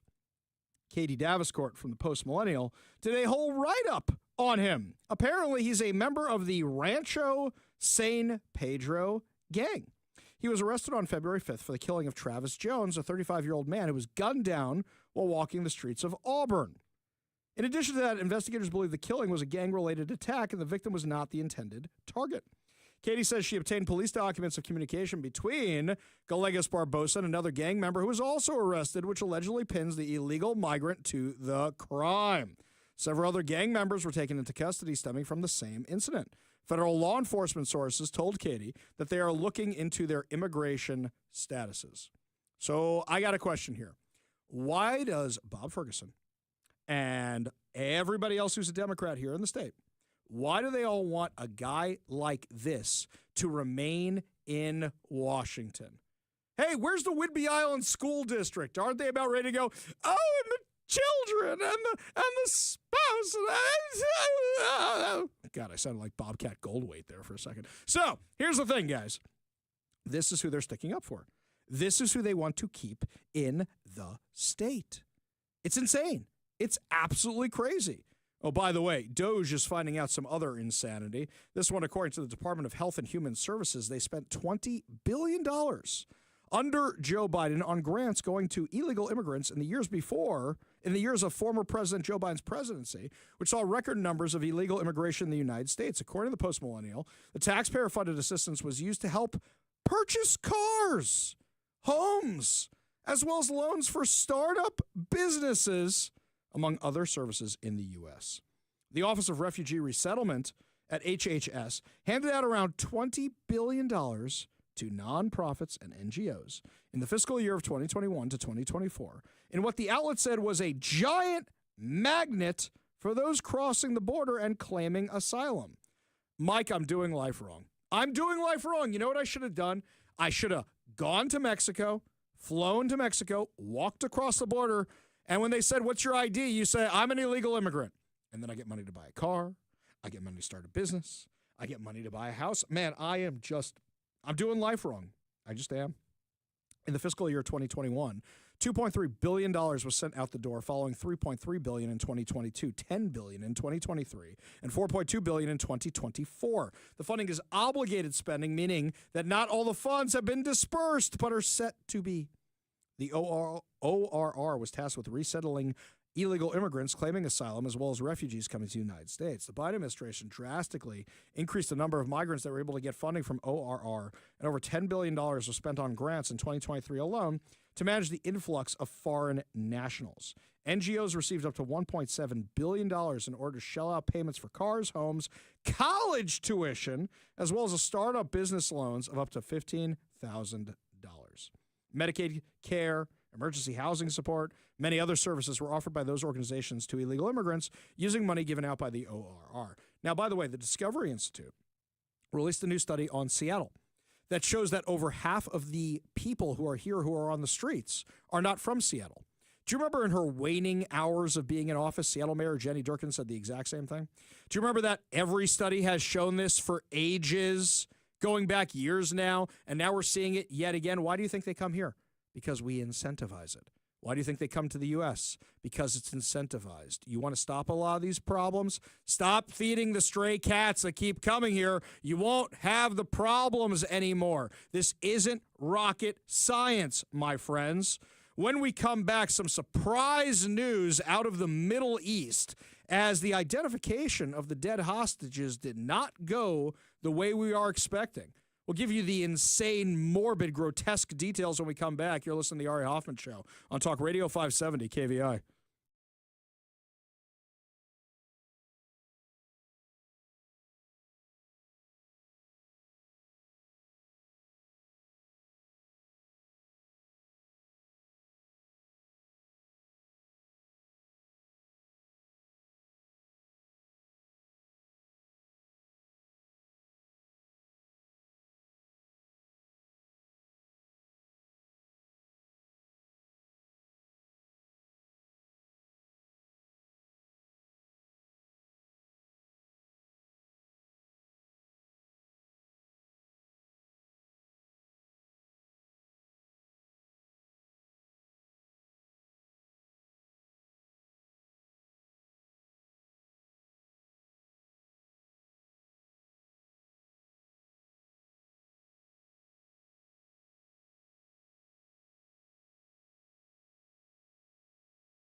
Welcome to the Ari Hoffman Show on Talk Radio 570 KVI, your home for the politically homeless, streaming at KVI.com and on the KVI app. If you want to be part of the most dangerous show on the airwaves, call or text the Warrior Injury Law Studio line at 206-421-5757. That's 206-421-5757. Coming up at 5:45, your chance to win fantabulous prizes, including a $50 Daniel's Broiler gift card. But before we get to any of that, got some breaking news for you right now. Talk Radio 570 KVI. Breaking news on the Ari Hoffman Show. We're getting more information out of Israel right now as we speak. We were alerted to this a little bit earlier on the show, but now we're getting more information from the Israeli government. According to the Jerusalem Post, official identification has linked the remains of the 2 of the 4 bodies returned to Israel today from captivity as belonging to Kafir and Ariel Bibas. Those are the 1-year-old boy and the 4-year-old boy. And this whole time, those little red-headed darlings, the ones that were wearing the Batman T-shirts. And now this entire time, we found out they were killed. They were executed by Hamas in November of 2023. And this whole time, they've been in the Jewish community. We've given out magnets with their face on them. We've had posters with their face on them. I mean, these are the ones everybody was praying for. And it turned out Hamas executed them a month after October 7th. People celebrated their birthdays in captivity. We thought they turned 2 and turned 5. And turns out they were dead the entire time because Hamas killed them. And according to Israel, no, they did not die in an airstrike, as Hamas is going to claim. They executed them. We don't know what that means. We don't know how that means, but they killed them. They're not revealing that because it's just grotesque and morbid and macabre.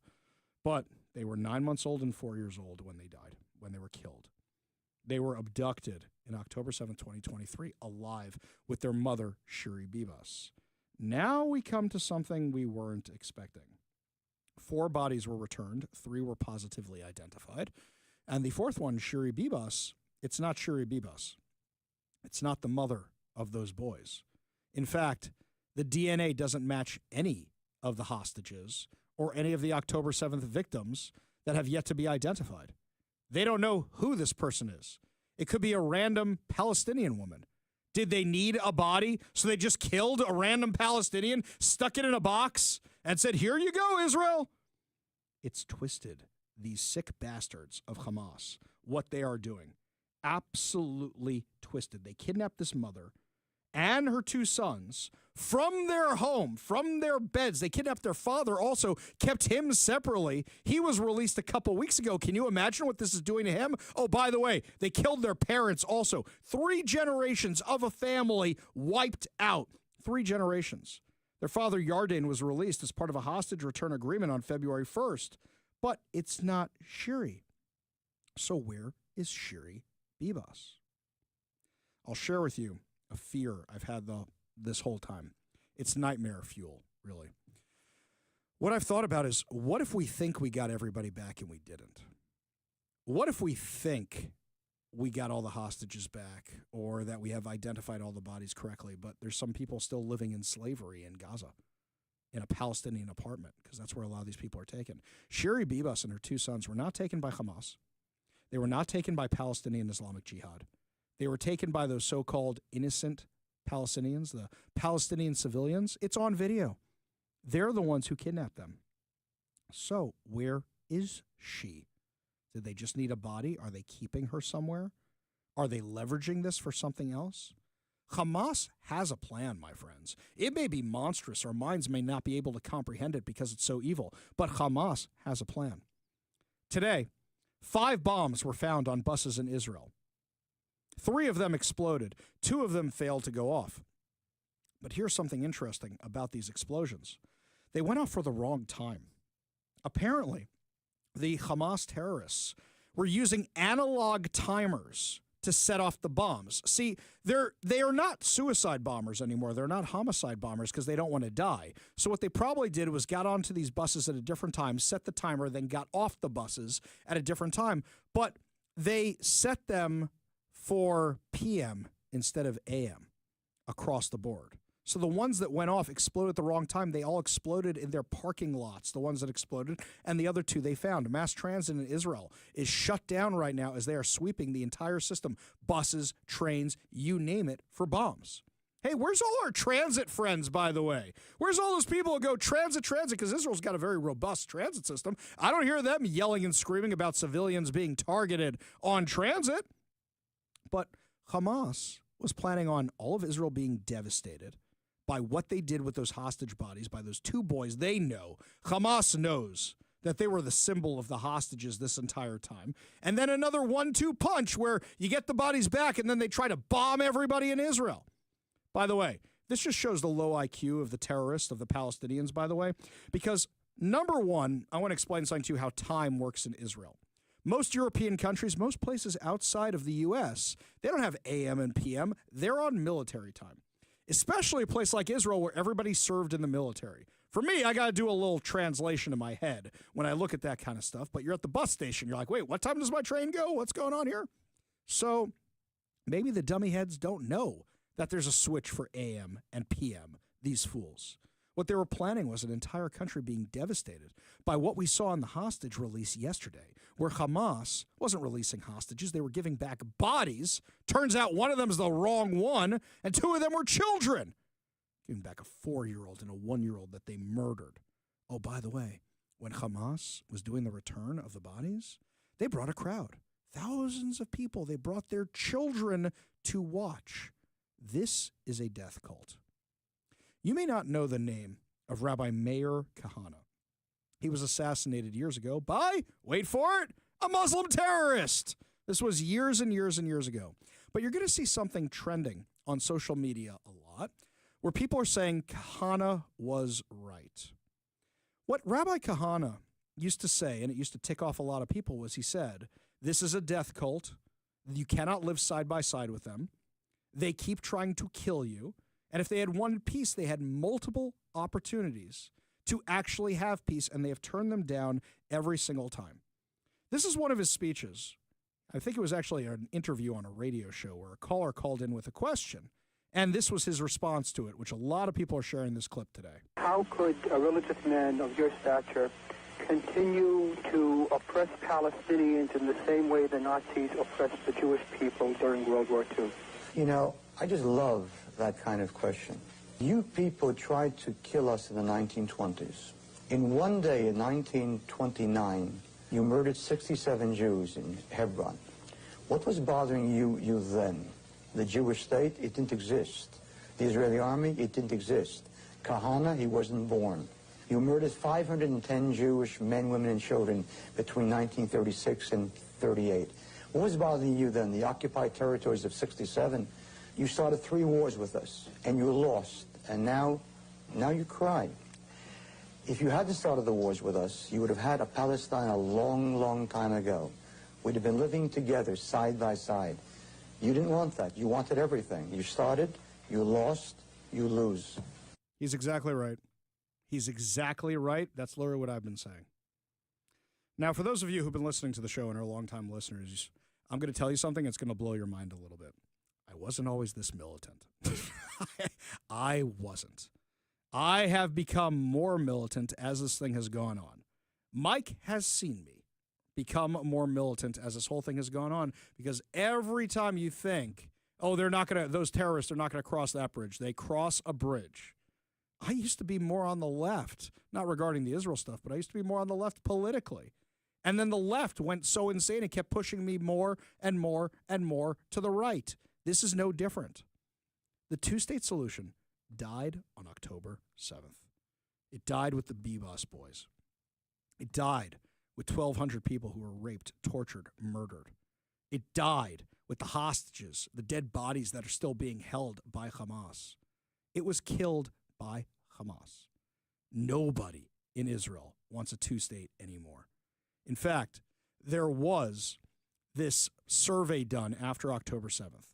I think 2% of the Israeli population still wants a two-state solution, 2%.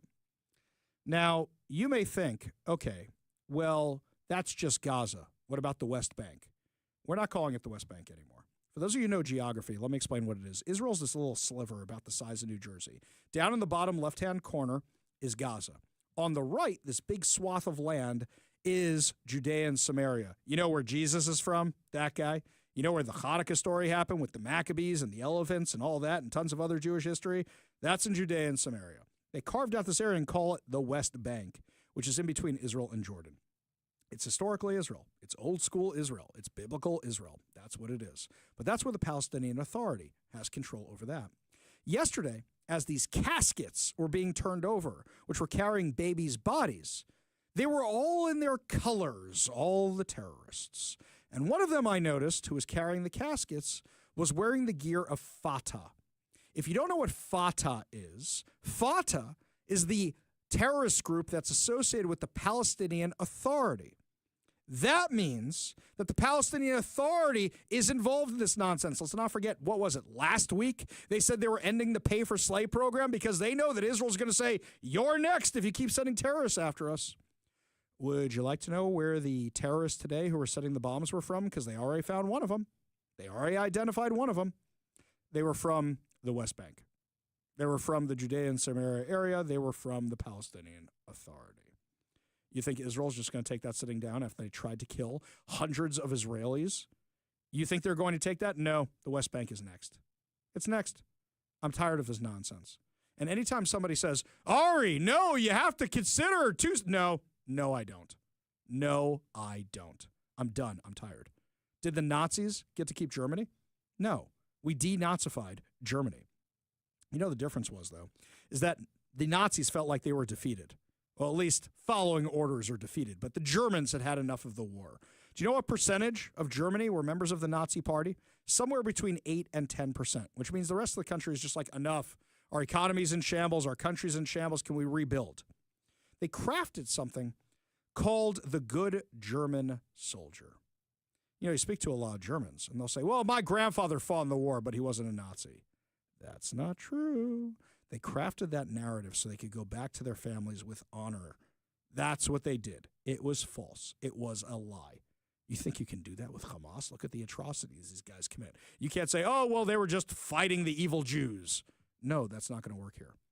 You have to denazify, or you have to move the entire population. And for those of you that say ethnic cleansing, ethnic cleansing, ethnic cleansing, I didn't hear anybody screaming about that when they removed close to 10,000 Jews from Gaza to give it to the Palestinians. I didn't hear a lot of people talking about it then. After the images we saw yesterday of them coming out with their children to celebrate the deaths of babies. Oh, and don't even get me started on the Red Cross, by the way. So the Red Cross is out there participating in this farce again? Again, they're signing documents like there's this big turnover. By the way, you know one of the biggest insults they did? On Shiri Bibas's casket, which it turns out it wasn't even Shiri Bibas. It was some other random person. We don't even know who it was. They wrote, arrested on October 7th, 2023. For what crime? For being a Jew. That's what. National Security Advisor Mike Waltz was answering questions today. Now, his questions were actually on the Ukraine war, but his answer was fantastic because he was comparing what people are saying about the Ukraine war to what's going on in Gaza. His goal, Peter, is to bring this war to an end, period. And there has been ongoing fighting on both sides. It is World War I style trench warfare. His frustration with President Zelensky is that you've heard is multifold. One, there needs to be a deep appreciation for what the American people, what the American taxpayer, what President Trump did in his first term, and what we've done since. So some of the rhetoric coming out of Kyiv, frankly, and insults to President Trump were unacceptable, number one. Number two, our own Secretary of Treasury personally made the trip to offer the Ukrainians what can only be described as a historic opportunity. That is for America to co-invest with Ukraine in their minerals, in their resources, to truly grow the pie. So case in point, there's a foundry that processes aluminum in Ukraine. It's been damaged. It's not at its current capacity. If that is restored, it would account for America's entire imports of aluminum for an entire year. That one foundry. There are tremendous resources there not only is that long-term security for Ukraine, not only do we help them grow the pie with investments, but we do have an obligation to the American taxpayer in helping them recoup the hundreds of billions that have occurred. So, rather than enter into some constructive conversations about what that deal should be going forward, we got a lot of rhetoric in the media that was incredibly unfortunate. And I could just tell you, Peter, as a veteran, as somebody who's been in combat, this war is horrific. And I think we've lost sight of that, of the literally thousands of people that are dying a day, families that are going without the next generation. And I find it kind of, frankly ridiculous. So many people in Washington that were just demanding, pounding the table for a ceasefire in Gaza are suddenly aghast that the president would demand one and both sides come to the table when it comes to Ukraine, a war that has been arguably far greater in scope and scale and far more dangerous in terms of global escalation to U.S. security. He's 100% right. What a great comparison. He is 100% right. Man, it's so nice having somebody who knows what they're talking about in that job. I'm so happy Mike Waltz is in that job. In fact, even Kash Patel, for example, I was kind of lukewarm on Kash Patel, but after his testimony, I'm like, I want that guy.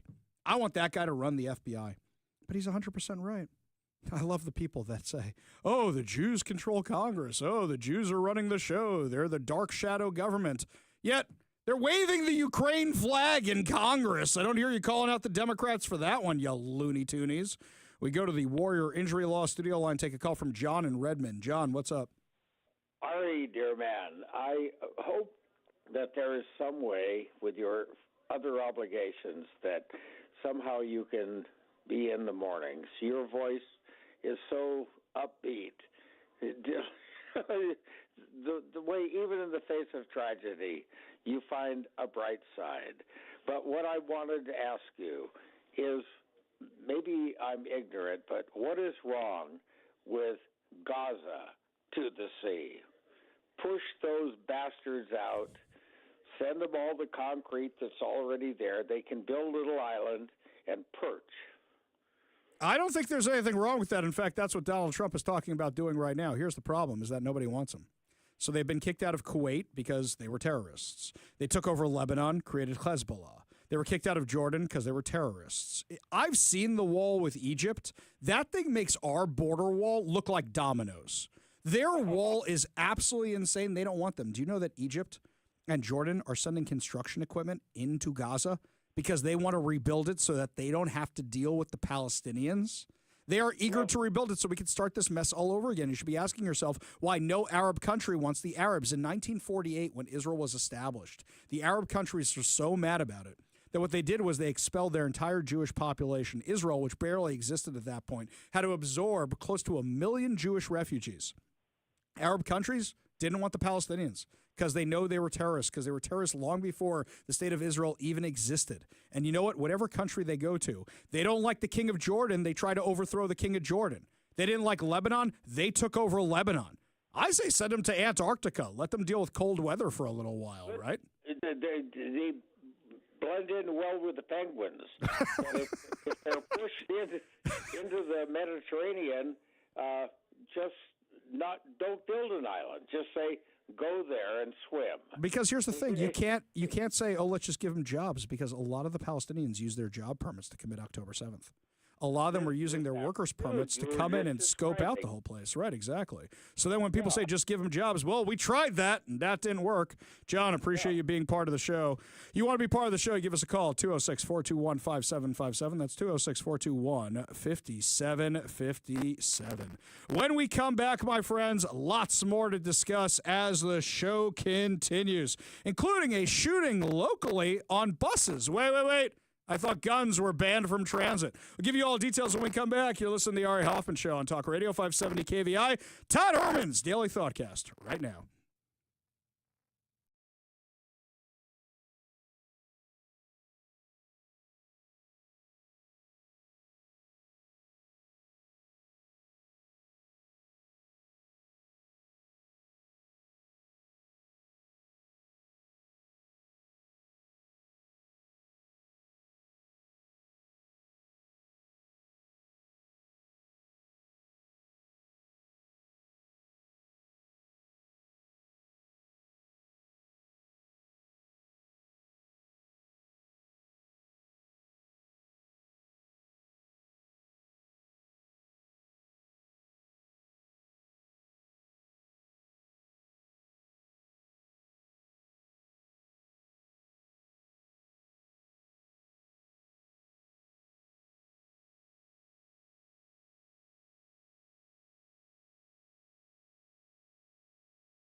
Welcome back to the Ari Hoffman Show. Don't forget, coming up at 5:45, your chance to win fantabulous prizes, including a $50 gift card, plus so much more. Yet another reason, always keep your radio tuned to 570 KVI, left on your dial, always right on the issues. You can also stream us at KVI.com, download the KVI app, so that way you can listen to us anytime, anywhere. Also, don't forget to subscribe to us on the podcast platforms.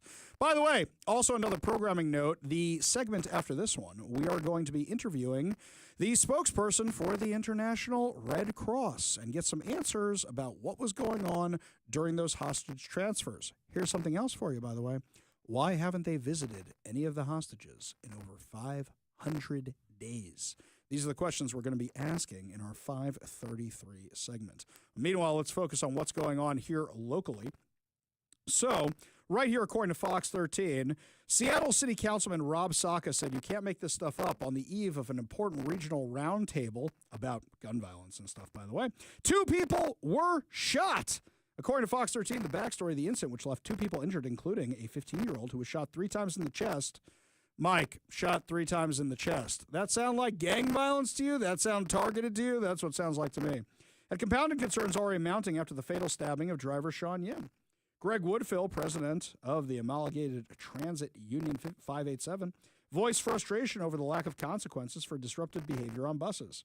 You know, I'm going to say this again, and I sound like a broken record. I'm having trouble feeling bad for you guys. You guys supported these lunatic politicians that enacted all this. Yeah, nobody goes to jail. The last one you guys endorsed was Manka Dhingra, the one who stopped police pursuits from being reenacted after the Democrats stupidly restricted them. Hey, by the way, I've noticed that car thefts have gone down. Do you think they're related? Just a hunch. Just a hunch. Public transit is at a tipping point and at a crossroads, he said. We need to end the finger pointing and start working together. Okay, I'll stop pointing at you guys as soon as you guys start endorsing common sense candidates. Seriously, you guys want to start endorsing common sense candidates? I'll stop blaming you. King County Metro's general manager, Michelle Allison, pointed to improvements this last year, noting that incidents of violence have decreased significantly. Really? Maybe people just aren't reporting them. You had a driver stabbed to death, and you had a teenager shot 3 times in the... Wait, Mike. No, this has to be fake news. Has to be fake news. Shot by another teenager? I thought teenagers aren't allowed to have guns. How did... Wait. I thought guns weren't allowed on transit. Isn't there an emergency invisible force field that just, it knows you have a gun and it stops you from carrying it on? Yeah, that sign that says no firearms. It's just a blanket force field. You know what this is like? Mike's going to like this story. I showed my niece and nephew the Transformers movie when they were too young to watch it. Petrified. Absolutely petrified. I think I mentioned this once before.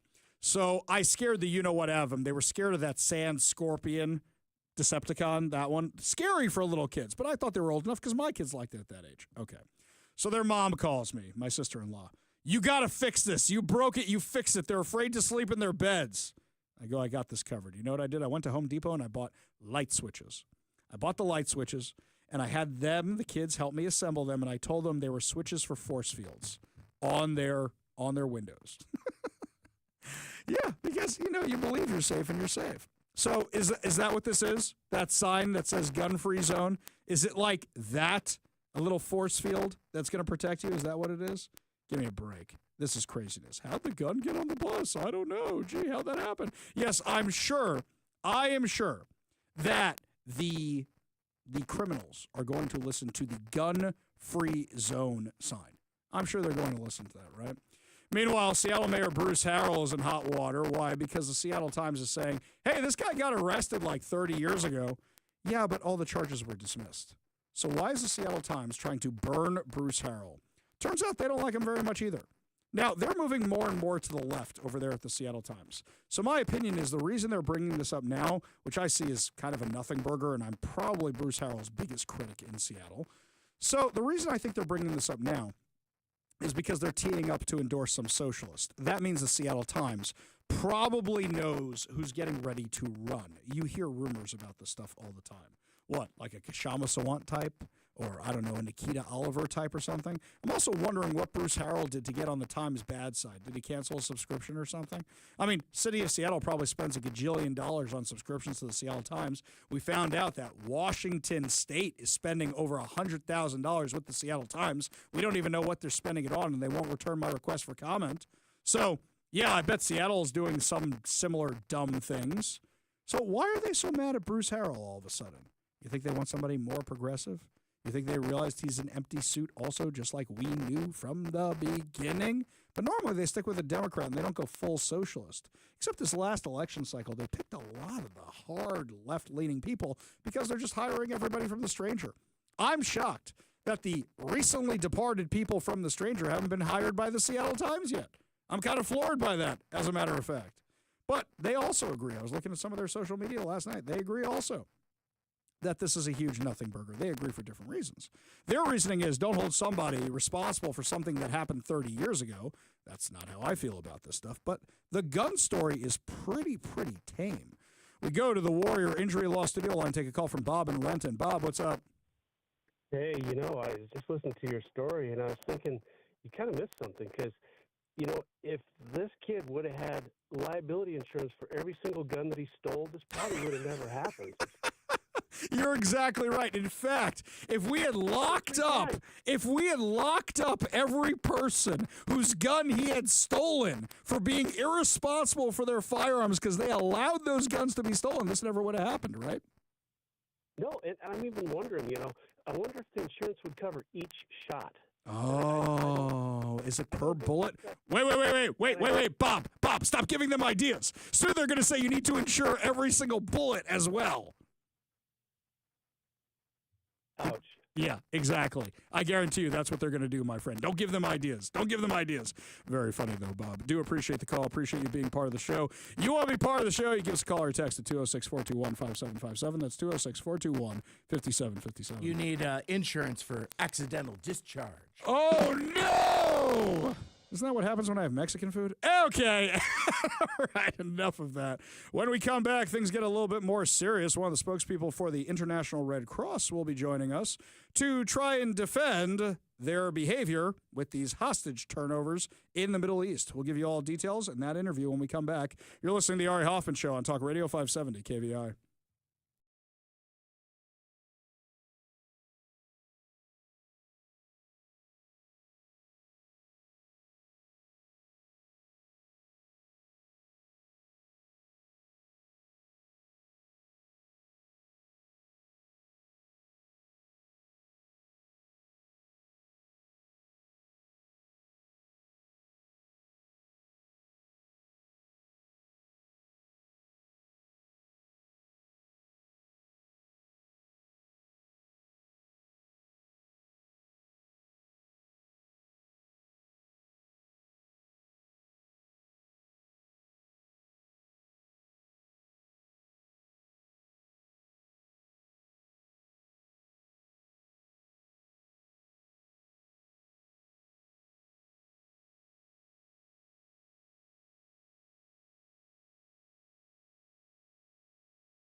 For those of you who were up late last night here on the West Coast, you may have seen the awful scenes unfolding in the Middle East where Hamas was returning the children that they killed and their mother on October 7th when they kidnapped them to Gaza and signed their death warrants by holding them hostage for over 500 days. We still don't know how they died, but we do know that they died in Hamas custody, and if they hadn't been taken in the first place, this never would have happened.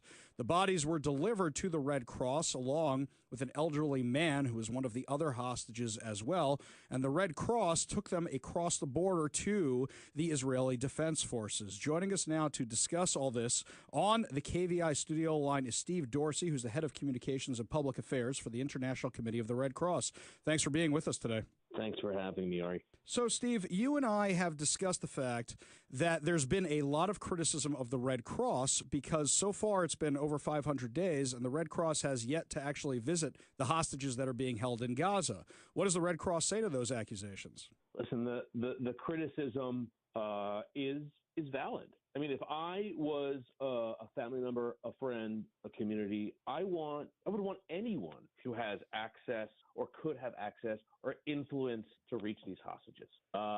These hostages that we facilitated the transfer of their remains back into Israel should have been reunited with their loved ones in life, not in death. This has been dehumanizing. This has been disturbing to watch.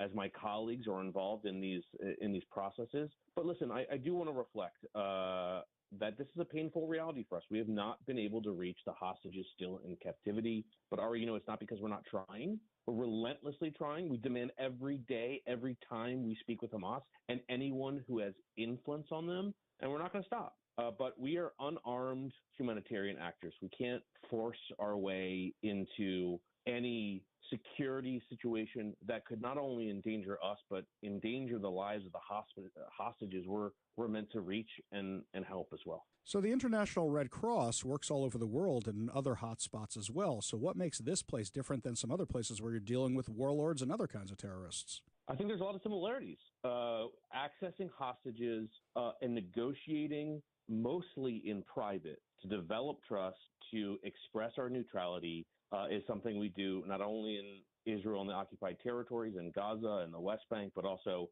in the Americas, in Colombia, in Myanmar, in Sudan, in the Congo.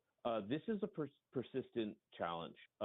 Realistically, we're the only group in the world that can do this. We have the support of international humanitarian law. We have a mandate from the Geneva Conventions.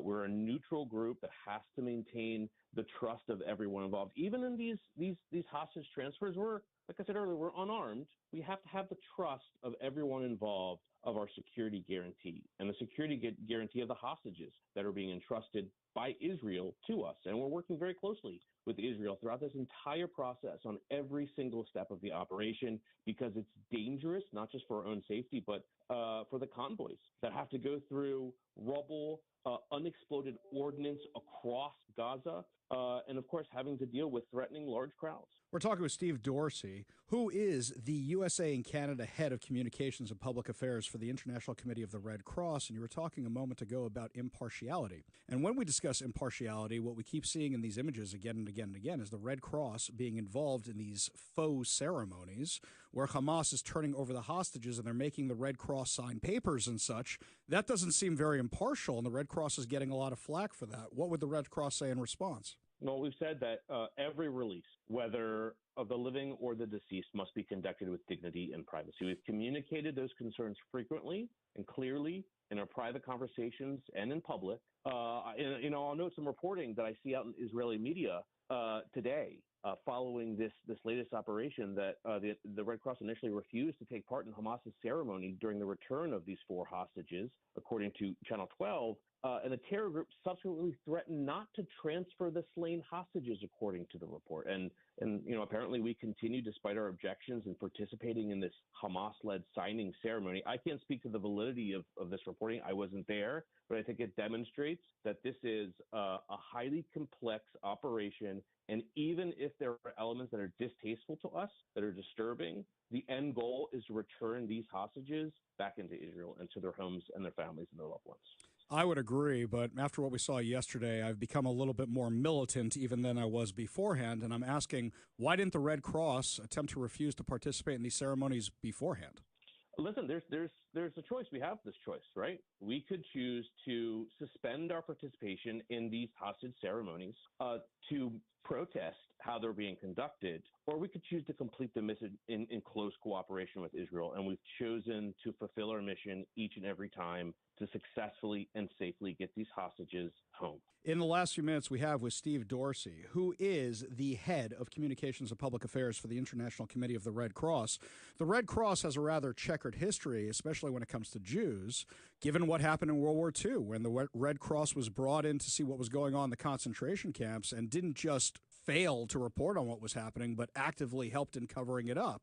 So while you and I are just getting to know each other and stuff, I'm still having that in the back of my mind where this wouldn't be the first time. And how can any Jew, or anybody else for that matter, really trust what the Red Cross has to say? Listen, we've been very clear about the mistakes that we made during the Holocaust. It's a painful part of our history. We're working every day to rebuild trust and to demonstrate that we are humanitarian actors that Israel, that Jewish diasporas can rely on. International humanitarian law, which guides our work around the world, has evolved a lot to include many more protections for civilians that were not in place during World War II. We are concerned about protecting civilians, not only in Israel, but in locations around the world, and to reduce the effects of armed conflict. That's what we continue to do while looking at and evaluating our past and owning our mistakes. And we've been clear about that, but we know that it's a process that we must live up to in rebuilding trust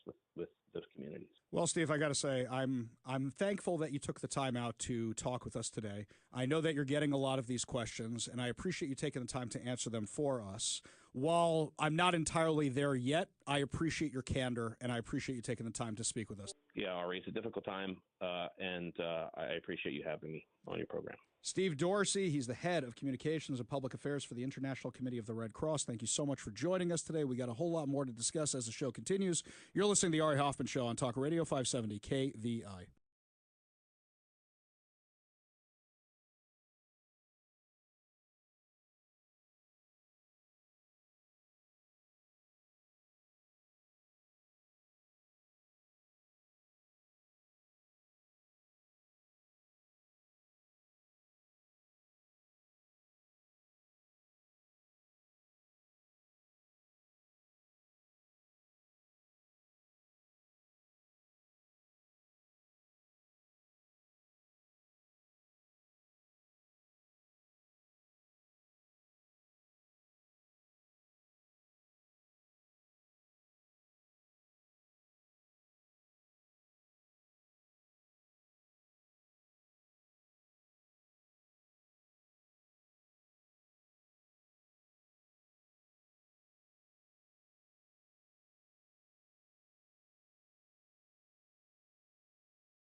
Only good news to wrap up another amazing and chaotic episode of the Ari Hoffman Show right here on Talk Radio 570 KVI. And before we get to our good news giveaway, time for some good news headlines for you. So there was some fun in the White House press briefing room today because, as you know, going on right now is the game between Team USA and Team Canada. It's a rematch in the Four Nations contest that's going on right now. It's being played in Boston. Currently, the Canadians lead 1-0. But Peter Ducey was asking if Trump has a bet going with Justin Trudeau. Here was the response. Caroline, does President Trump have a bet with Trudeau about this USA-Canada hockey game tonight? And when there is a big hockey game on, is the president watching for the goals or for the fights? Probably both. I think he's watching for the United States to win tonight. I know he talked to the USA hockey team this morning. He talked to the players after their morning practice around 10 o'clock. And I also spoke to some folks from that team after. They were jubilant over President Trump's comments to the team. I believe they're going to put out a video of that call. So he looks forward to watching the game tonight, and we look forward to the United States beating our soon-to-be 51st state, Canada. Bloomberg, go ahead.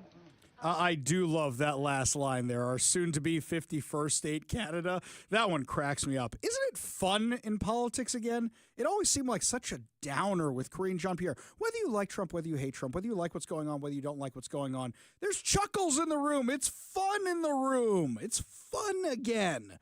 Yes, make America fun again. We should go with that one. Meanwhile, in other news here, this one is entertaining. So with egg shortages being what they are, and with prices being so high, you can now apparently rent a chicken. This is a new shtick that's going on here. Como News has a story for us as egg prices rise across the country. Demand is soaring for a company that helps people get their own egg-laying chickens. Rent the Chicken has locations in Vancouver, Washington, and Portland, but serves areas nationwide. Co-founder Homestead Jen said she and her husband hatched the company in 2013. Jen said her phones have been ringing like mad, and online inquiries have seen an uptick recently due to egg shortages. Quote, people want to make sure they have eggs available to them. With Rent the Chicken, they don't have to worry about the price of eggs at the store. They don't have to worry about not having eggs. Jen joined ARC Seattle co-anchors Steve McMahon and Tyra Majors to talk about how the company got its start, the influx in demand for its services, what's included in the rental package, and what the company does to keep birds healthy. Now, my thing is, with regards to this whole chicken business, I don't want to deal with no chicken. I don't want to feed no chicken. I don't want to clean up no chicken poo. I'd rather just go to, oh, wait, am I allowed to say this? Trader Joe's, their shtick is that they keep the egg prices the same. Am I not supposed to mention that? That's how they get you into the store. So if you're worried about the egg prices, head on over to Trader Joe's and hope they have the eggs in stock. That's their big thing going on right now, where they're trying to keep those prices low. Also saw this one over from Como News. Tracy Pearson is on a mission to spread kindness one letter at a time. It's been approximately 10 years since Pearson, a former preschool owner, created the nonprofit Happy Letters to teach students in north central Washington about the importance of giving back. The letters are drawn and created by children, are distributed to veterans, Children's Hospital, cancer treatment facilities, retirement homes, and anyone else who needs support or gratitude. Pearson recently joined ARC Seattle and told them about the nonprofit organization works and how far she's come and her hope for Happy Letters in the future. So this is just feel-good stories about sending letters to people. And by the way, it's a good thing to do. You know, I had my kids years ago when David Wright retired. They sent him letters just thanking him for being a good role model. Nice stuff. He always was. He's one of those few sports guys that didn't end up with the drugs or with the girls or with any of those problems. He's just a normal guy who has a family and kids and all that. Just good stuff. So, yeah, the writing letters things can be really, really good. And they put a smile on people's faces. I say all the time, thank yous are free. And plus, in this day and age, people are so used to getting texts or a DM or anything else. You know what a letter means to somebody? Sure, go ahead and put in the extra effort. Before I forget, your chance to win fantabulous prizes. If you win, you can send me and Mike a thank you letter. Today, we are giving away a $50 Daniel's Broiler gift card. Daniel's Broiler has been a Seattle favorite since 1980. Features USDA prime steak and other specialties, including chicken and fresh seafood, as well as a selection of high-end spirits, wine, and cocktails. Daniel's Broiler is open now in Bellevue, downtown Seattle, Leschi, and South Lake Union, with dine-in, takeout, and delivery. Check out danielsbroiler.com to reserve a table, place your takeout, delivery order, and more. We're also giving away a copy of 7 Steps to a Successful Retirement by Brian Evans of Madrona Financial and CPAs, plus the bonus of the Little Red Book of Retirement. Learn how to design your retirement. to support your quality of life for 30-plus years from Brian Evans of Madrona Financial and CPAs, a local company working to help you grow deep financial roots so that future financial storms don't blow your life savings away. Visit madronafinancial.com for more information and discover how you can create a rooted wealth plan today. Last but certainly not least, we are giving away two run of engagement passes to The Last Breath, a heart-pounding film that follows seasoned deep-sea divers as they battle the raging elements to rescue their crewmate trapped hundreds of feet below the ocean's surface. Based on a true story, Last Breath is an electrifying story about teamwork, resilience, and a race against time to do the impossible. See Last Breath in theaters on February 28th. All you have to do in order to win those fantabulous prizes is be caller number 10 at 206-421-5757. That's 206-421-5757. Caller number 10 will win a $50 Daniels Broiler gift card, a copy of 7 Steps to a Successful Retirement, and the Little Red Book of Retirement by Brian Evans of Madrona Financial and CPAs, and two run of engagement passes to Last Breath. Phone lines are open now. Give Mike a call for your chance to win at 206-421-5757. That's 206-421-5757. In personal good news, by the way, my luggage got lost coming back from Israel. And from what I hear, it is now waiting at my house for me. Yes, my luggage traveled more miles than I did. Somehow it ended up in Miami, then went to Atlanta, and now apparently it's back in Seattle and been delivered to my house. So I can't wait to go home and crack open the bottle of Trump wine that I got in Israel. Yes, the wineries there are all loving that President Trump is back in. They're all doing special runs of Trump wine. So I'm very excited to see what this stuff actually tastes like. Well, my friends, that's going to do it for us today. But fear not, we'll be back tomorrow, my friends, with more insane stories, more exciting guests, and, of course, more giveaways. You've been listening to The Ari Hoffman Show on Talk Radio 570 KVI.